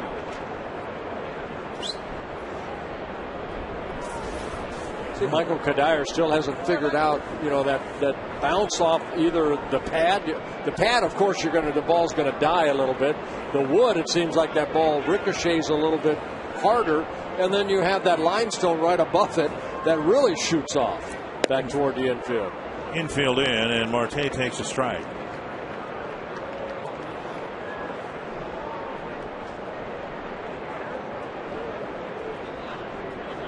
Marte golfed a 2-run homer to left in the 4th inning with 2 outs. Now to short center. Span hustling in. Can't make the play. Drops for a hit.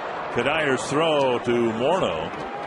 And the Indians add another run, and they lead it 5-1. Looks like Span got a late start on that little fly ball to short center.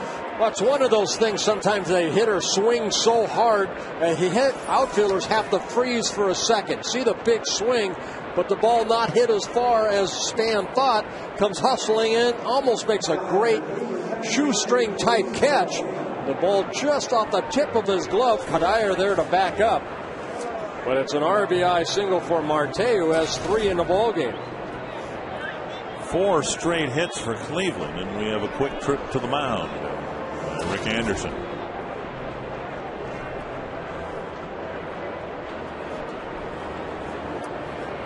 So 3 singles and a double, and Alex Burnett's warming up.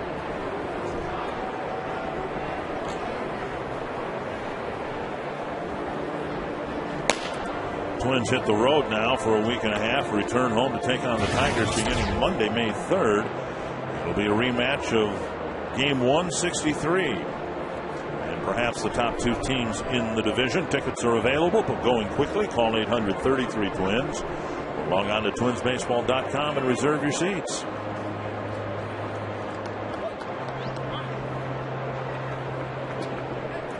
Luis Valbuena, the hitter. He doubled down the left field line and then hit a ground ball to second. Middle infielders will play back, hoping for a double play ball. Trying to keep the Indians to just 2 runs here in the 6th.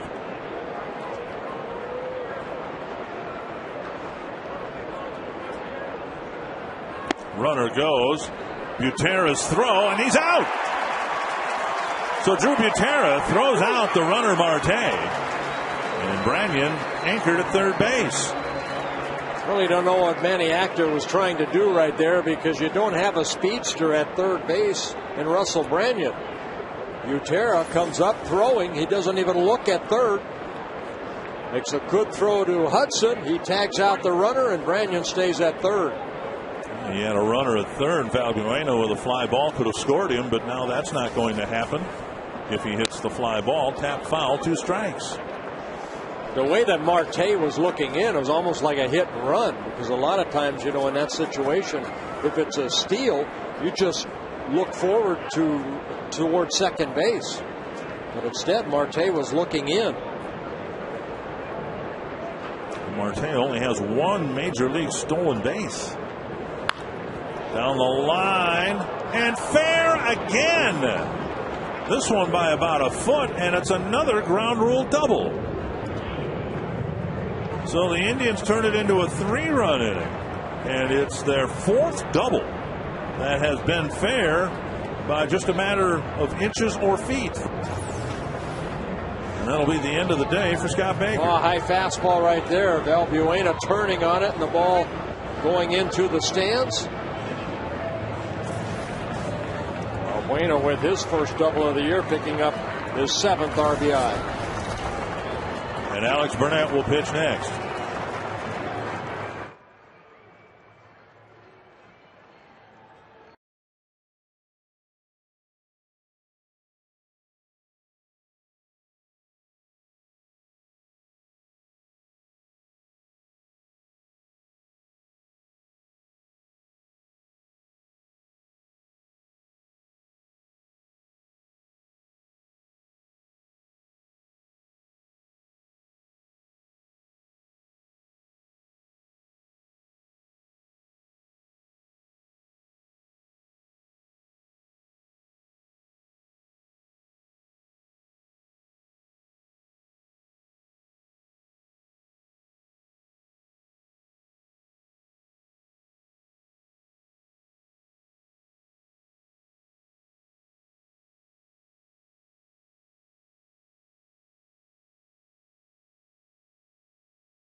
his exit from the game. Well, the high-speed Quest high-speed pitch by Scott Baker, 93, is Mitch Talbot also at 93. Yeah, you have those innings that you just, you want the ball hit at somebody, and 5 straight hits chases Baker here this afternoon. Alex Burnett coming into the ball game in his second stint with the Twins. So far, so good. 5 innings pitched, 7 strikeouts, no walks, making his 4th relief appearance. And Alex Burnett will try to put the lid on this 6th inning. Baker got the first man, Shin-Soo Choo. After Laporta, Branyan, Marte, Valbuena got hits. Marte was thrown out trying to steal. And here's Lou Marson, who singled his last time up. 6-1. Indians in front. Ball 1.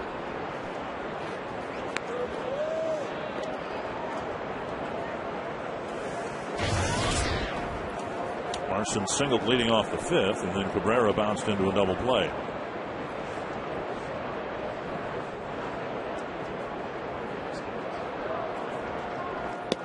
Outside, and it's 2-0. What we have seen from Burnett is a good fastball in the low 90s, sharp slider. He'll mix in a curveball and a changeup. Just 22 years old. This is his 6th season of professional baseball. Signed by the Twins in 2005.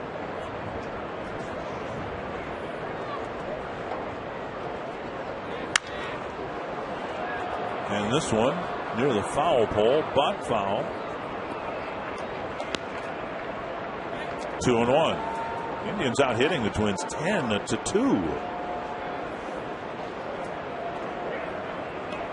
And they've opened up the game a bit here with a 3-run 6th.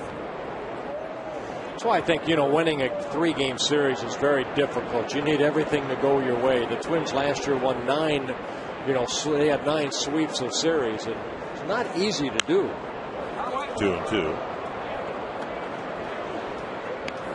Well, this is the 3rd opportunity the Twins have had against teams within the division to do that. What you want to do is what the Twins have been able to do, and that's win series. You win 2 of 3. 3 of 4 like they did in Anaheim.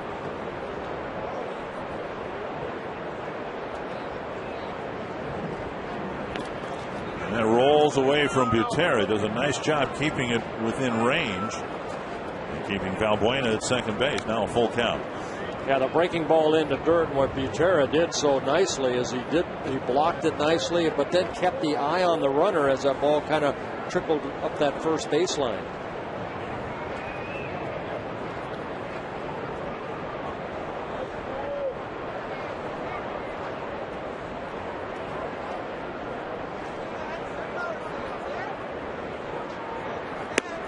And a high fastball. Burnett ends the inning, but it's a good inning for the Indians. They tack on 3 more on 5 hits.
Light sixth inning of the Coors Light Freeze Cam. If baseball's a game of inches, the Indians have had the inches today. Well, they used the whole field right there. Cabrera led off the ball game with a double. Sizemore, the next hitter, a double down the left field line. Valbuena right there. You see him using that right field line. The Frost Brew Coors Light Freeze Cam. 4 innings worth of at-bats on this beautiful spring day, and the Twins find themselves down by 5 runs. It'll be Casilla, Span, and Hudson facing Mitch Talbot, who's now been staked to a 5-run lead. Ball 1. Casilla bounced into a double play his first time up. Talbot has gotten 3 of those. 88 pitches for Talbot, 3 walks, 3 strikeouts. 1-1. Twins have only been able to get 2 hits.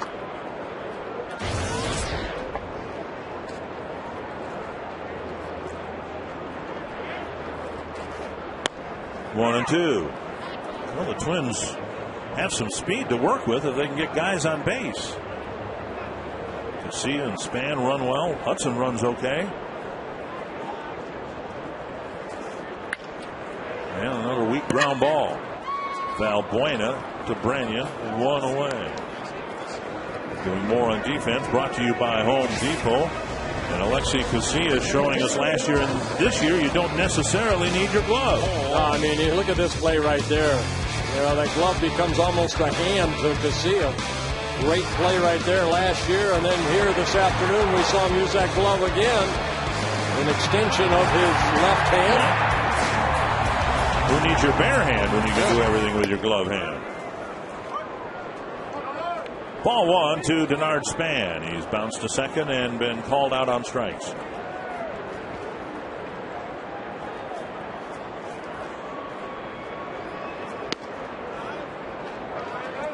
Two and oh.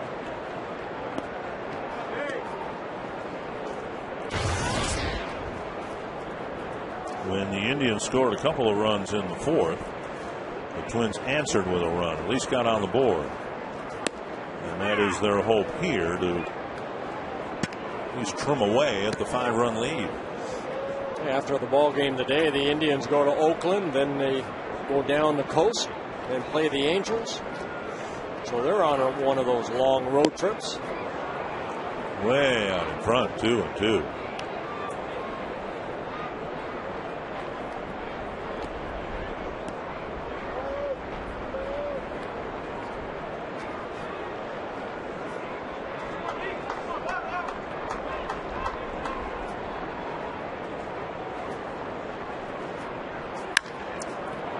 Ground ball, nice pickup by Valbuena, and nice pickup at first by Branyan. Span's retired for out number 2. Yeah, very nice play right there. That ball looked like it's going to go up the middle, but Valbuena makes a nice backhanded play, all in one motion, leaps right here, and still able to get something on that ball. Ron Coomer, I don't think they figure out this right-handed pitcher, Mitch Talbot, yet. No, Talbert's done pretty good today, Bert. And you said it early in the game, his motion and mechanics are very good. The thing to me, like you said, his fastball does jump out at you. But as we saw in that last at-bat to Span, his changeup is very good. Kind of Radke-ish where it stays on the same plane, but his arm motion is very good. You're getting some swings way out in front where guys are looking fastball or reacting fastball, and his changeup is just coming in. A little bit high, and it's 2-0 to Hudson.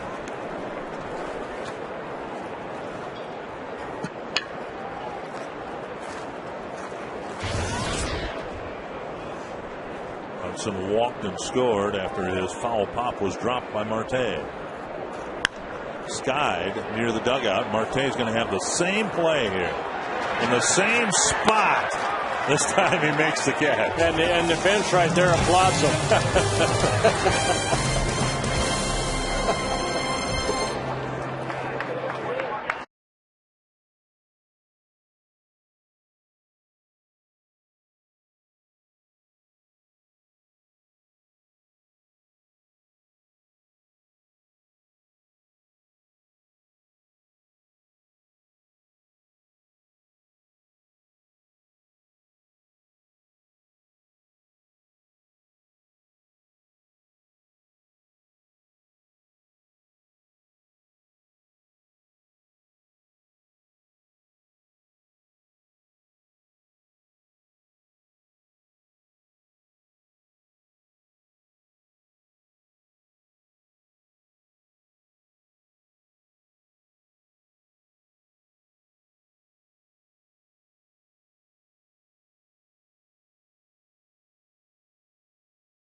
Got a run before the Twins could even come to the plate. Well, the funny part of the game of baseball, it's played, they say, by inches, and right down the line is Cabrera, then Sizemore goes the other way for an RBI double.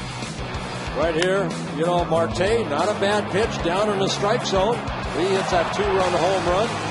And then in that 6th inning, Baker started to leave some balls up. Russell Brandon right there, I think he thought he had it all to hit a home run. Instead, it was an RBI double.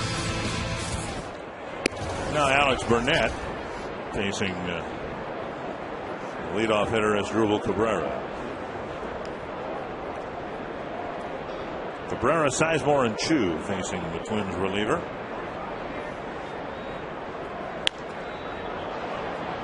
Over the roof for the Cleveland dugout. I'd like to say happy 44th birthday to Amy Arnett, friend of Ron Coomer and his wife, Paula. So Amy, happy 44th birthday. 2-1. She's somewhere in there. You are hereby circled. Amy, happy birthday to you.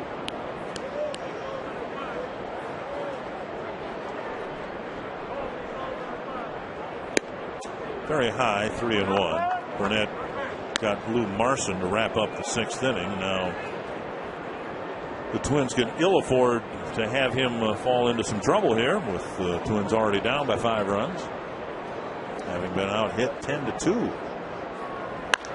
That's hit well to right center field.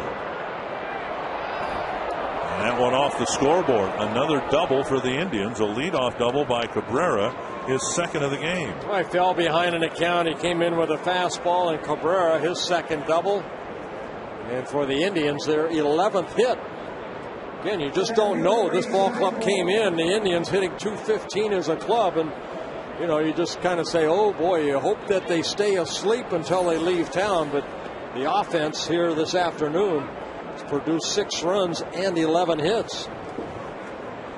And as we get to the very end of this first homestand, and remember when we played the exhibition series with the Cardinals, and the reviews were from Tony La Russa and others, it looked like this ballpark would be a fair ballpark. I think that's played out. There have been some balls that have been hit that would have been home runs at the Metrodome, but by fair, you know, you mean it's fair for the pitcher too, and I think this is certainly, early on anyway, been fair for pitchers.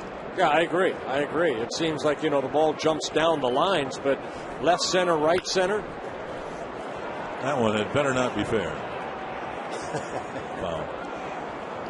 Yeah, if you can keep them, you know, left center, right center, it's nice for a pitcher to say, okay, you know, keep the ball in the middle part of the diamond, and hopefully, you know, fly balls are outs.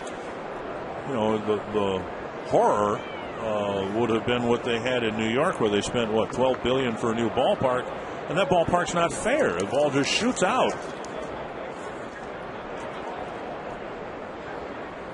Just off the corner, and it's 1-2.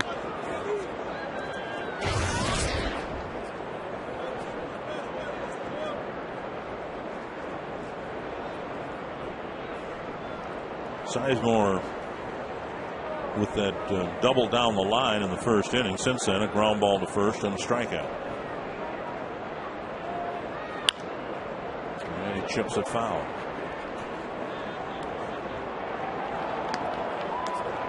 Very nice catch right there. All of them.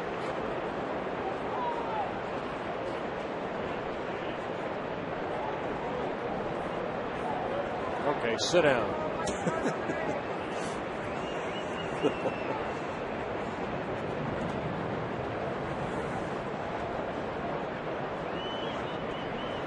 Each of us gets just, what, 15 minutes of fame, Andy Warhol said.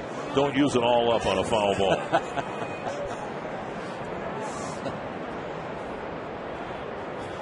Two and two to Sizemore.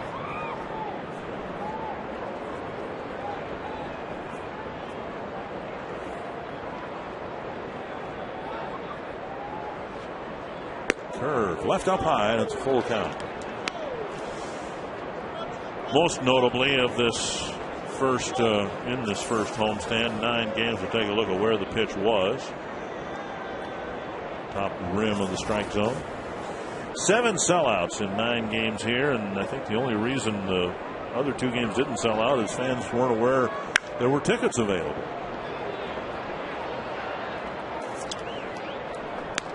And so the Twins will be away from this ballpark for a week and a half. Larry DeVito and the grounds crew will work on this field, give it a chance to breathe after having 9 games in 10 days played on it. And it has survived its first homestand rather well. Yes, it has. They have done a tremendous job with the field, the playing conditions. And a very high pitch and a walk, and now runners at first and second with nobody out.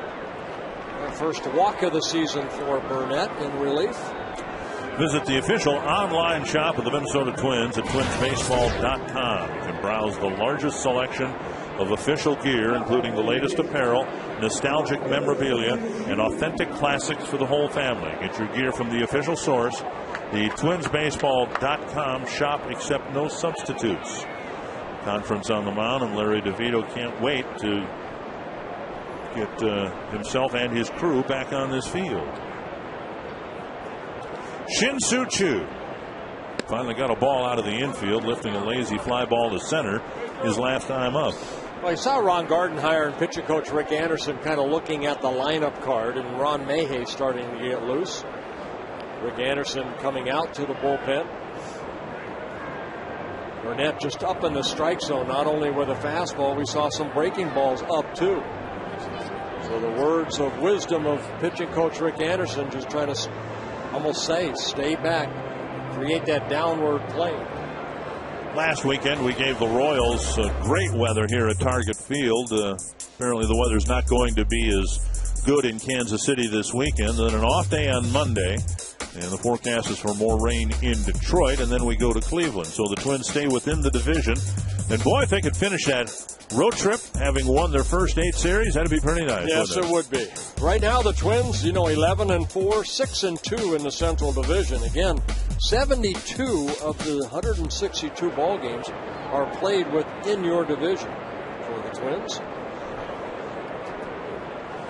1-0 to Shin-Soo Choo.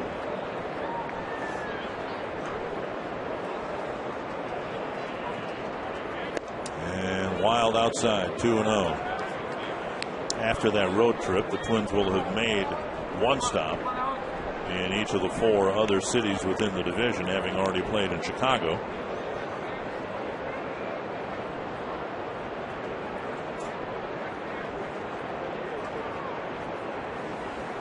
Swing and a miss, 2-0. And just in terms of stadiums, ballparks, the American League Central is going to be pretty stable for a while now. For as long as there is an American League Central and the 5 teams that are in it. Kansas City's had their renovation. Cleveland's ballpark is still fairly new. Detroit's is fairly new. And Chicago's is fairly new. So there won't be any new facilities within the division for quite some time. 2-2.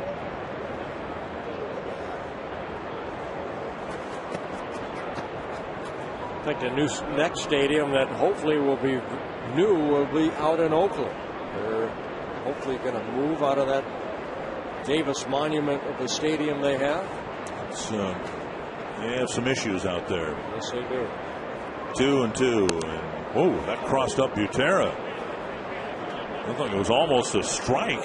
And Butera came out of the crouch only to watch a breaking ball dart down almost into the strike zone. He's looking fastball right there, so he kind of leaped up, maybe looking for the fastball instead of the breaking ball. So good reaction right there by the catcher, Butera. Watch him kind of go up and then whoa. Okay, let's go back out here and make sure what sign we're using. Full count, nobody out. Cabrera, good speed at second. Sizemore runs well at first. We'll see if the runners take off here. They stay put with a 5-run lead, and now Burnett walks the bases full.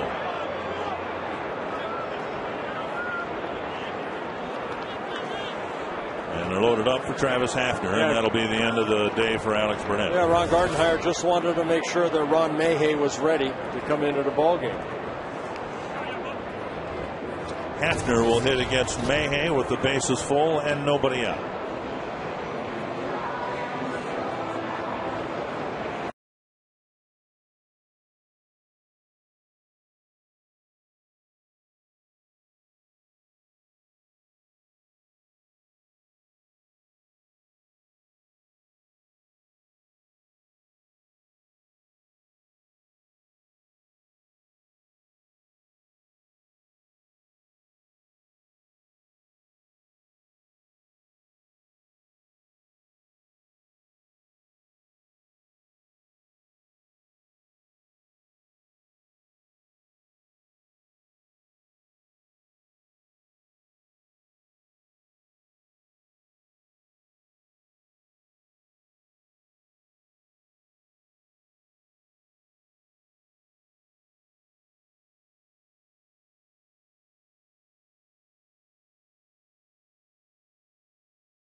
Bases loaded, nobody out here in the top of the 7th inning.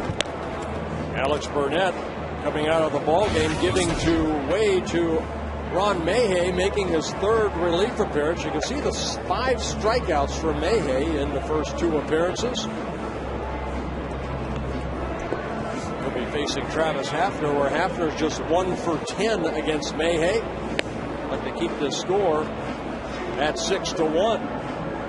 You got 3 innings worth of at bats. You've got plenty of opportunity here at home to jump back into this game, but you got to find a way to, at the very least, keep the damage to a minimum here with the cleanup hitter due up with the bases loaded and nobody out. Hafner singled in the 6th inning. He beat the shift, which the Twins had on at the time. Here they've got the infield in. Hafner's put it on the ground 3 times, once for a hit. And you get 1 airborne there, 1 strike. Well, good hard breaking ball right there by Mayhay, and that's where we've seen a lot of his strikeouts coming on that hard breaking ball. Mayhay, 38 years old. This is his 14th major league season. Called up on April 14th. 1-1.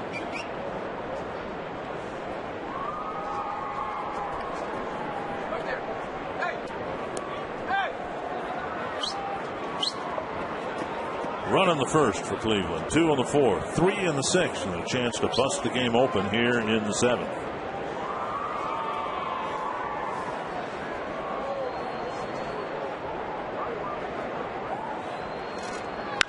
That's to left. Kubel has to backpedal, making the catch. And the throw to Harris. A sacrifice fly for Hafner. Cabrera scores, and it's 7-1. Hafner picking up his 5th RBI of the year, hitting that deep enough to Kubel. That allows Cabrera to tag up from 3rd. So Cabrera scores for the 2nd time in a ball game. And it's a 7-1 Indians lead. Laporta at the plate. He's walked and scored, singled and scored.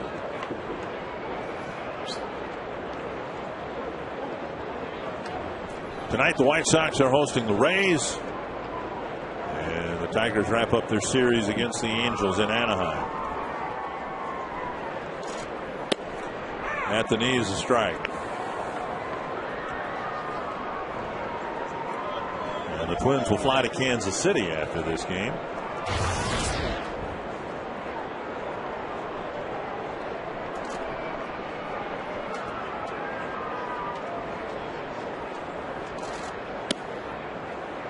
One and one.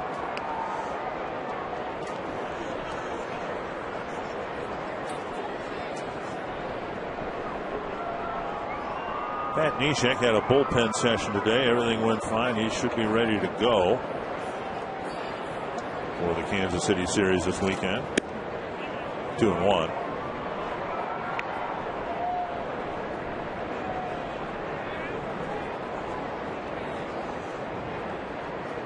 Neshek was bothered by a strained tendon in the middle finger of his pitching hand. 2-1. And now 3-1. Mayhay wanting a new baseball. Mayhay, a left-hander that really stays back and creates that good downward plane.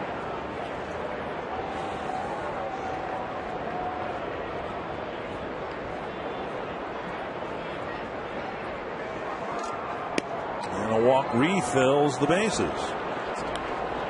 The last couple innings have been the worst innings the Twins have played here in this homestand. Fox Sports North supports the Pepsi Refresh Project. Pepsi's giving away millions in grants each month this year to fund great ideas. You can visit refresheverything.com and get the idea toolkit and learn how you can make a difference. And don't forget to vote on your favorite ideas. As you vote, your vote decides which ideas get funded. 1 in, 3 on, 1 out, and Branyan with a foul ball. 1 strike.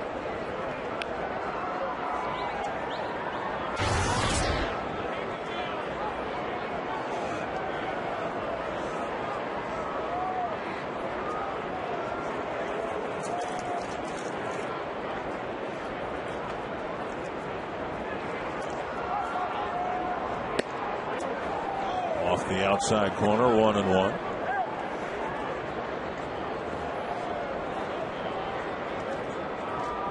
Indians with 11 hits, and again they came into this game with the lowest team batting average in the American League. And a foul, 1-2.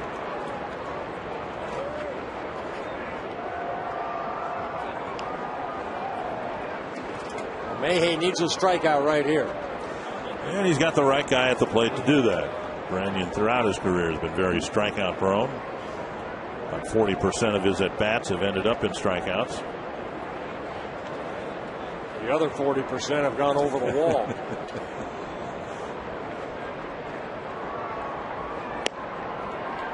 Two and two.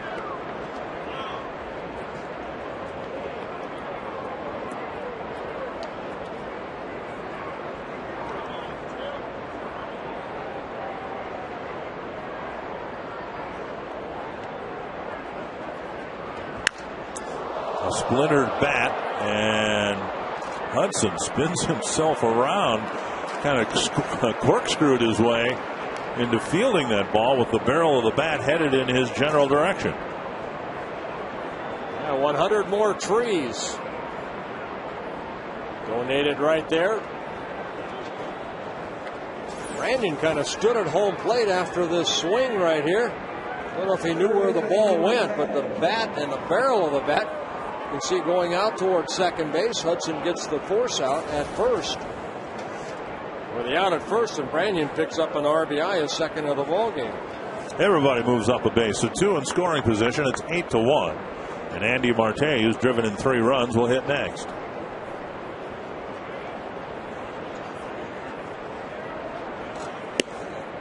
A belt tie strike.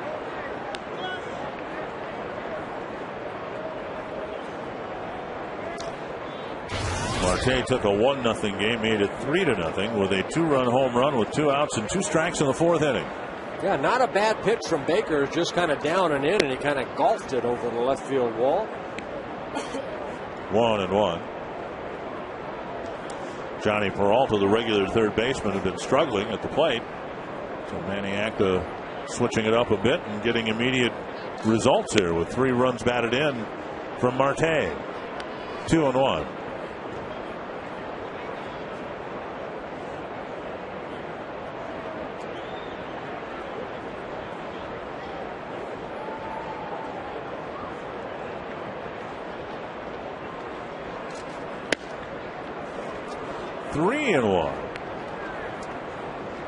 Baker gave up the 5 straight hits and was excused in the 6th.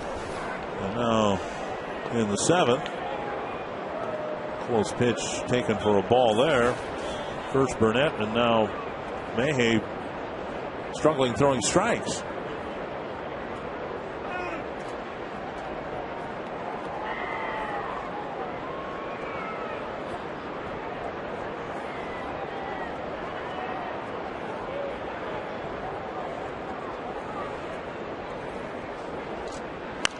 Foul back.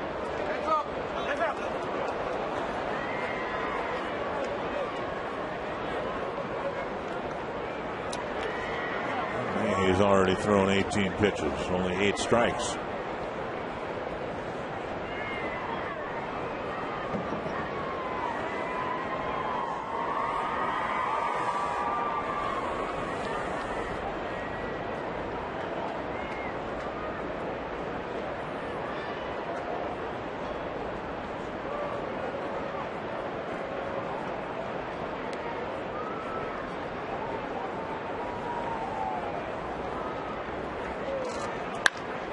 Bouncer toward the hole. Casilla has it.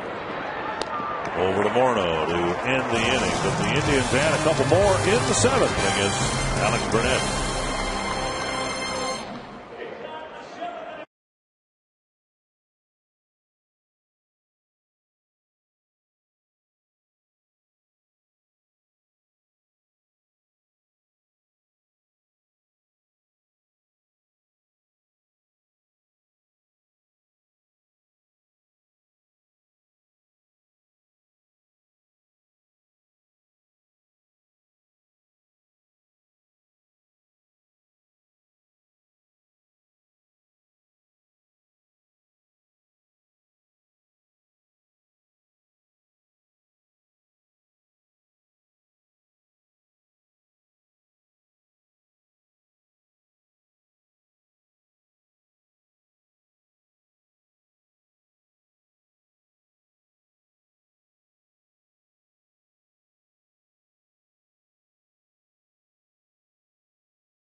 McDonald's, I'm loving it.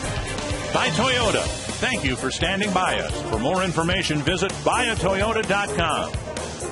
And by Quest High-Speed Internet. Get blazing fast speeds that won't burn up your wallet.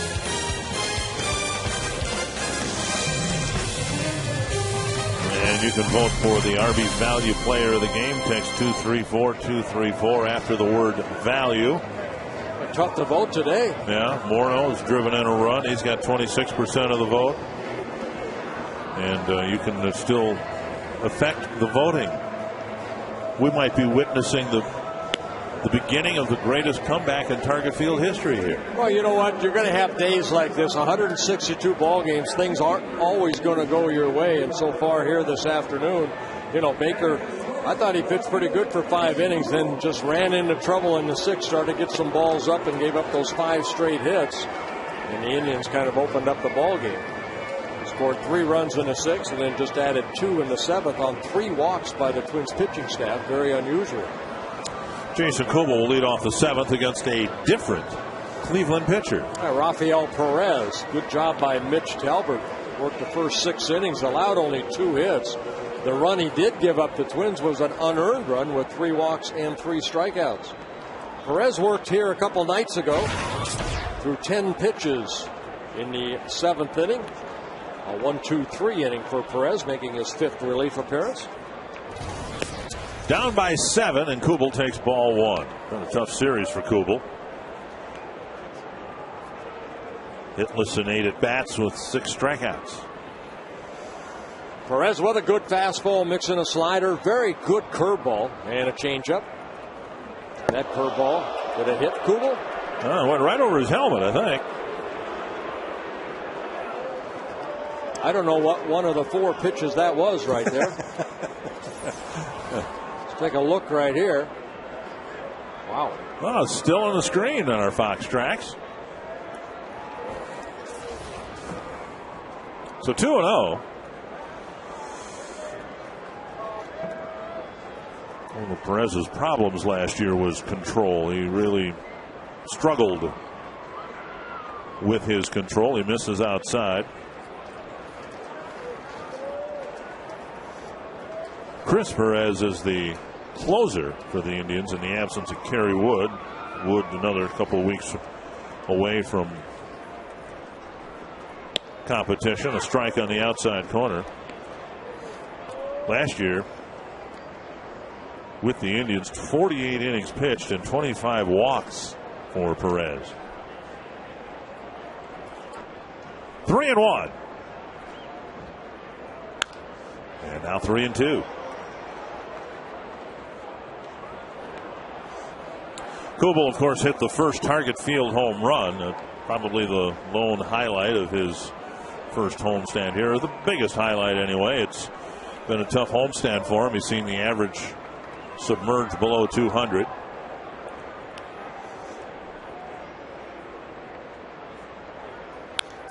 And another foul. And it's just a matter of time before Kubel, starts swinging a bat. 103 runs driven in last year. 28 home runs.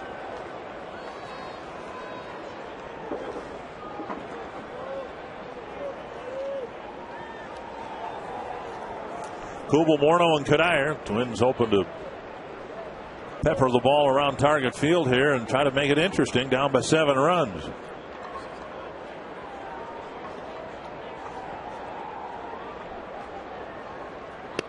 And another strikeout. Kubel gone on strikes for the second time this afternoon. That'll bring up Morneau. And again, happy Earth Day. Thank you. Target Field has attained silver LEED certification. It's the greenest ballpark in America. We're not talking about the color of the grass, just the ecologically friendly effort that the Twins put into the construction of the ballpark. All the seats are green. The seats are green. And again, as you have heard before, here's a busted bat right there, and that'll die in front of Chu for a base hit. Morneau has a base hit. When a Twins pitcher breaks a bat, 100 trees will be planted in the Minnesota State parks. And I think that cost Morneau his bat, but he's reached 3 times here today. I got jammed a little bit right there, but the ball, see, right off the end of the bat. And Chu comes racing in, tries to make a shoestring catch, and luckily that ball that bounced in front of him ends up in his glove. We've seen that a number of times, and we didn't see it that often at the Dome because of the fear of the ball bounding by the outfielder and running all the way to the wall. Now, we've seen that happen here, but I think we've seen outfielders being a little bit more aggressive on balls like that. Sure, yes. Great stop at short. Cabrera gets the out there, and a double play. Oh, my. A sensational double play started by Asdrubal Cabrera. 4th double play the Twins have hit into, but this is the prettiest right here. Wow. What a play by Cabrera.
A couple nights ago, Cabrera did not make a routine double play, but he made a sensational one here. Yeah, because that ball was hit right at him. Midzelman right here, he has to go to his left. What a play right there, and a quick turn right there by Valbuena, getting Kadire complete the double play.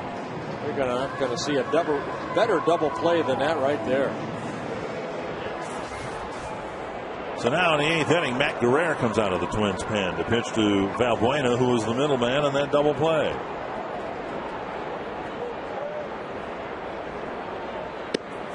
At the knee is a strike. Yeah, Matt making his 8th relief appearance. So far outstanding. 7 1/3 innings, allowed only 3 hits on 1 walk and 1 strikeout. Bouncer right side, and Hudson makes the play. 1 down. Guerrero asked to get the 8th, and I don't know, John Rauch hasn't pitched a while. He might be asked to pitch an inning. Maybe Jesse Crain trying to get through this series finale. 1 down. And now Lou Marson.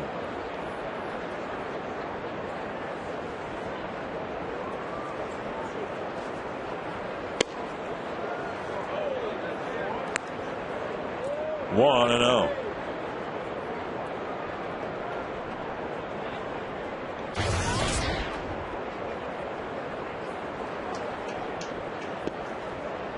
Two and 0.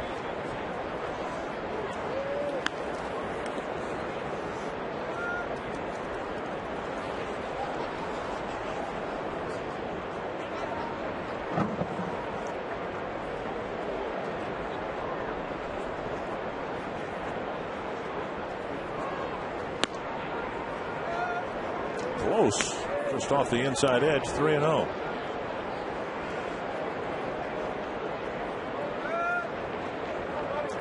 Guerrero with just 1 walk allowed in his 7 2/3 innings. There's a strike. Has only struck out 1.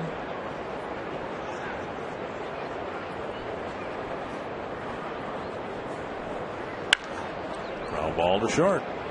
Casilla. Morno 2 down. You wonder, you look at the numbers, and Guerrero's been a very good pitcher, but he's not that much of a strikeout pitcher. Great deals at the great new ballpark. Maybe the best is a ticket in the alcohol-free The Our Family section, courtesy of the Our Family brands.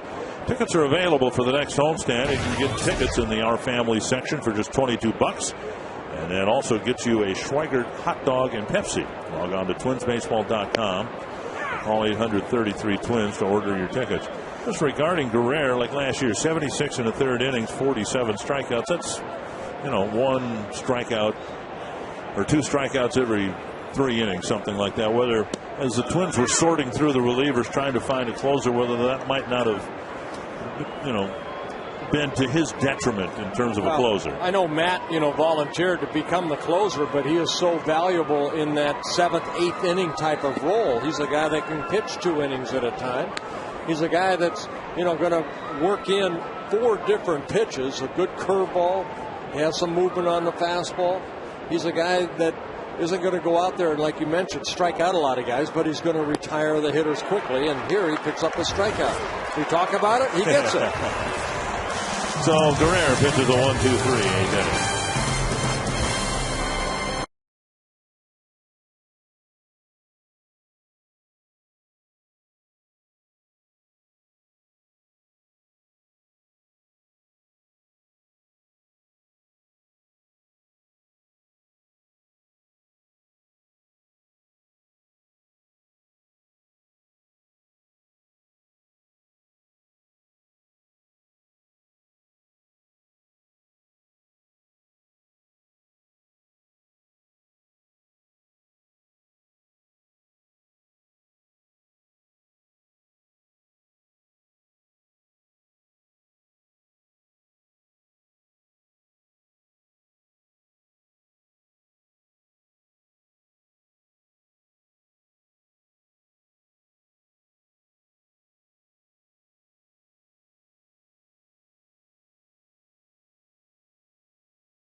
Minnesota Twins on the field, but it's a great day here on the Budweiser roof deck, high atop left field. The ladies are having a good time.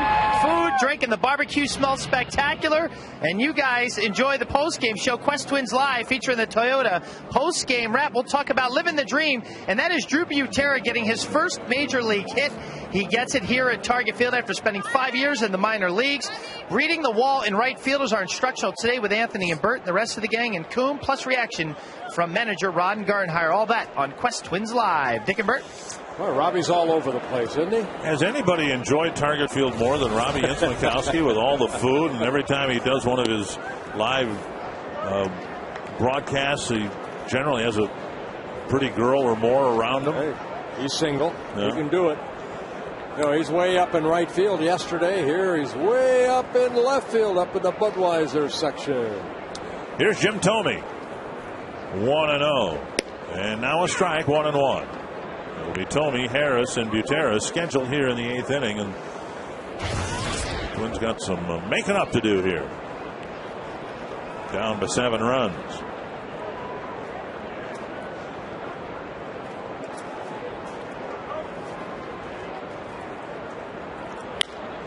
Bouncer to the shortstop. And Cabrera throws him out. 1 down. And that'll bring up Brendan Harris. Well, Rafael Perez starting his second inning of relief. Did give up a hit to Justin Morneau, but then a double play turn to end the 7th inning. Harris with a couple of ground balls. One turned into a double play.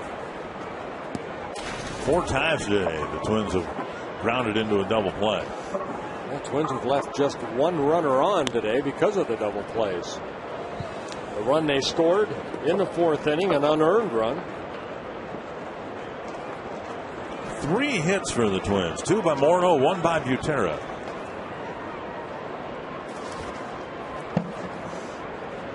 And only 2 runners in scoring position.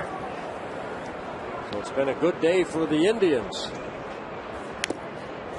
You know, and last night the Twins won comfortably, 6-0.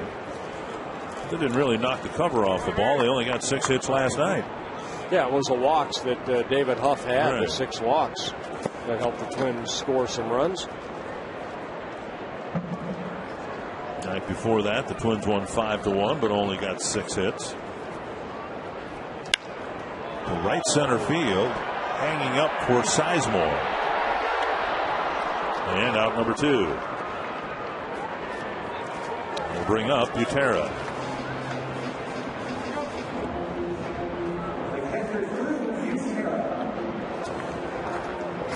Butera, as we have said, the son of the lone father-son combination in Twins history. Sal's most memorable year, of course, came in '87 when he was the backup catcher to Tim Laudner, one of a number of backup catchers the Twins had. Mark Salas was backup catcher for the Twins for a while in '87. Tom Nieto was a backup catcher. Nieto now the AAA manager for the Twins. Sal hit 171 to Tim Laudner's 191. So the 2 playoff catchers the Twins had, neither one of them hit very well in '87. Drew Butera grounds out. Perez has a 1-2-3 8th inning.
beautiful sunny day here. The score a little unsightly. 8-1 Indians as we go to the 9th inning.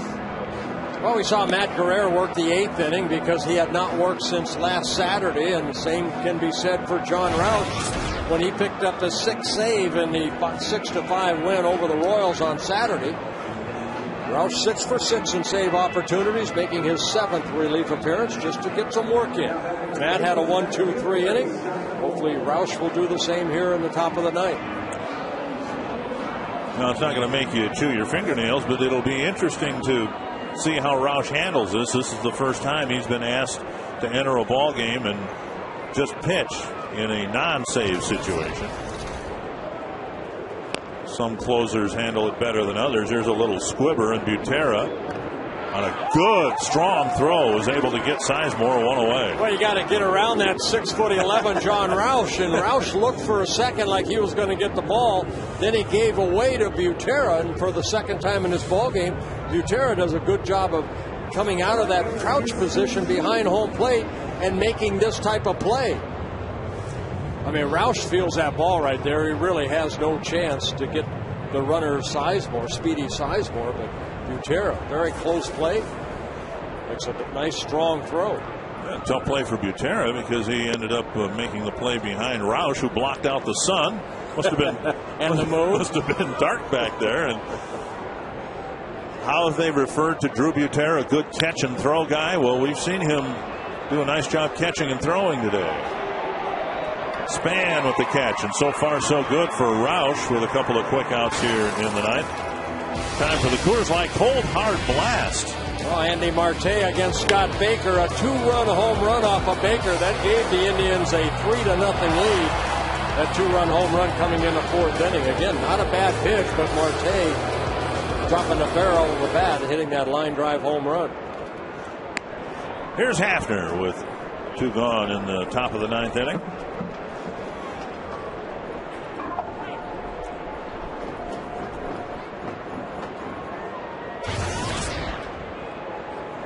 Chu apparently will have gone through this series with just 1 hit, a seeing eye single to left in his first at bat last night. So the Twins did a great job pitching to him in this series, and now at the knees to Hafner, 1-1.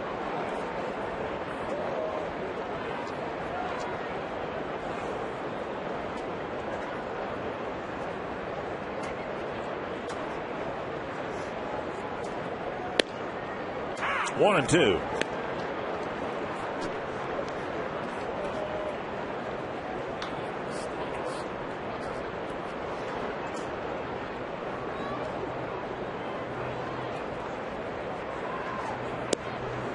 Two and two.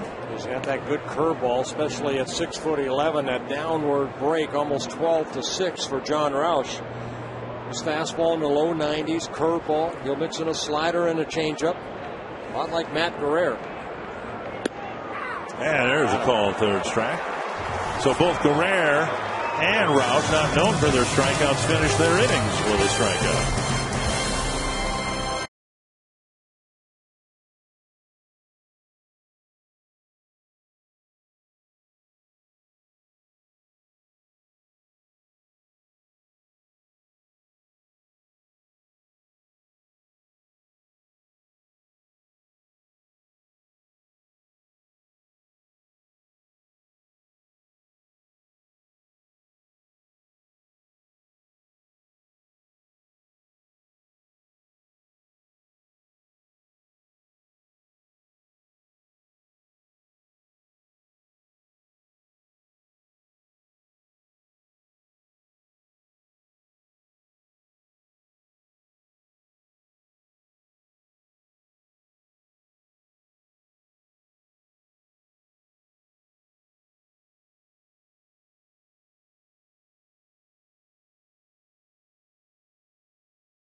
Toyota game reset, and it's been all Indians. Well, Mitch Talbot, he pitched an outstanding ball game and gave up 1 run. Talbot with an unearned run with 3 strikeouts, 3 walks in 6 innings. Marte, a 2-run home run and an RBI single. And Russell Brandon hitting that wood out in right field, something we're going to talk about in the post game in our instructional, how to play that the wall out there. Well, good luck with that. Good luck, Ron Coomer. Here's the Cleveland closer, Chris Perez, coming into a non-save situation. Well, you mentioned earlier, Dick, that Kerry Wood on a disabled list. Of course, he was a closer last year for the Indians. Wood starting his rehab, but Chris Perez has done a good job. 4 saves and 5 save opportunities. Perez coming over last year from the St. Louis Cardinal organization. Had a lot of saves in the minor leagues, but so far at the major league level, he has 13 major league saves. Castillo 0 for 2. A couple of ground balls. One of them turned into a double play, and he takes ball 1 from Chris Perez. Saw Perez last year. Good sinking fastball, hard slider. He'll mix in a curveball and a changeup. Relies on that good sinking fastball. And a strike. Perez, just 24 years old. He's a Cardinals #1 pick back in 2006 out of the University of Miami.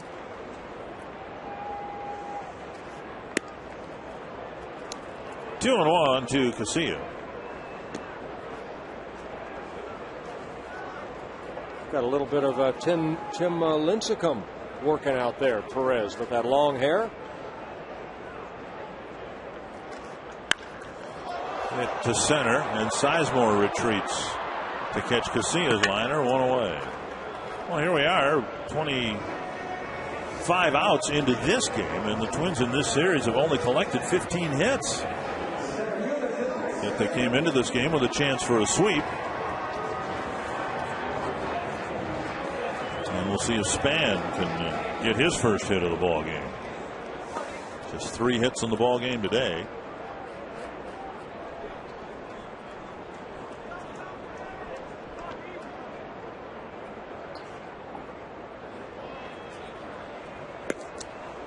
Up and away a ball. Delman Young has come on to the on-deck circle. He's going to hit for Orlando Hudson.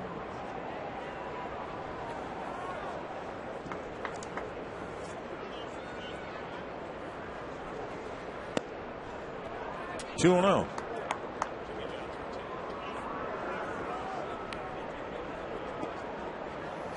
You can see the game's 8-1. You can see Denard Span. He's not going to change his way and approach of trying to get a pitch he can hit. 3 and 0.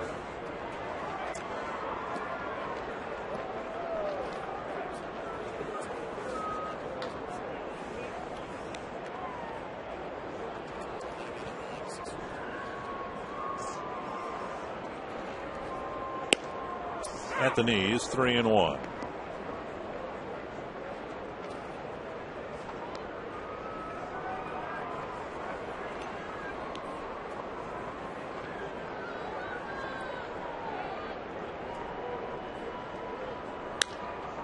And Span does get his first hit, lining one sharply into right field with 1 away here in the 9th inning.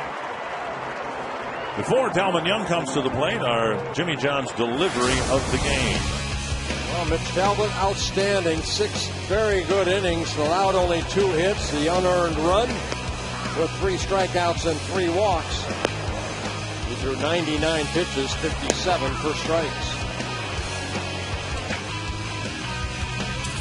Orlando Hudson had gone 0 for 2 with a walk and a run scored. Just an opportunity here for Delman Young to get an at-bat. And if we should have extra innings, as long a shot as that is, Twins have some options with infielders Punto and Hardy that could enter the ball game. 1 and 0.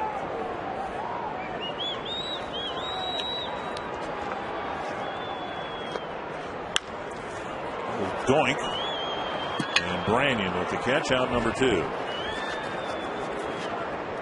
And that'll bring up Kubel, who's had a very tough series.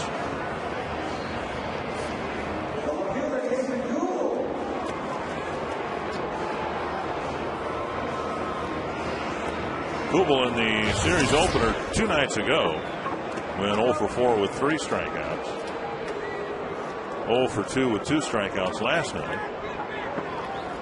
And he's 0 for 3 with 2 strikeouts here today. Ball 1.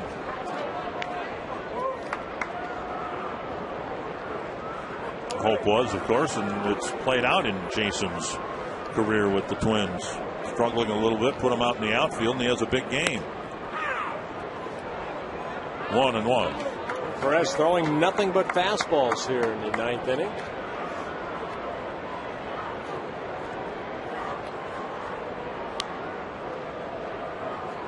There's a breaking ball for a strike. And it's 1-2.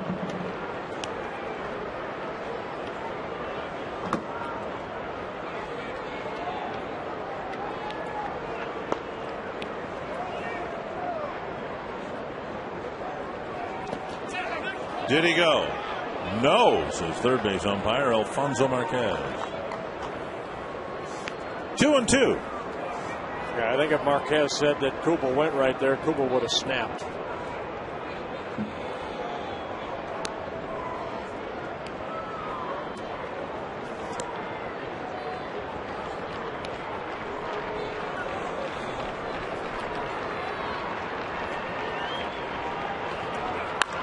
To right field, but in the park and right at Chu.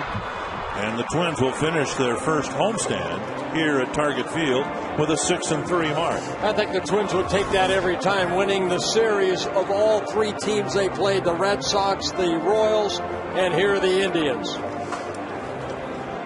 And so the Twins will head off on a road trip now for a week and a half.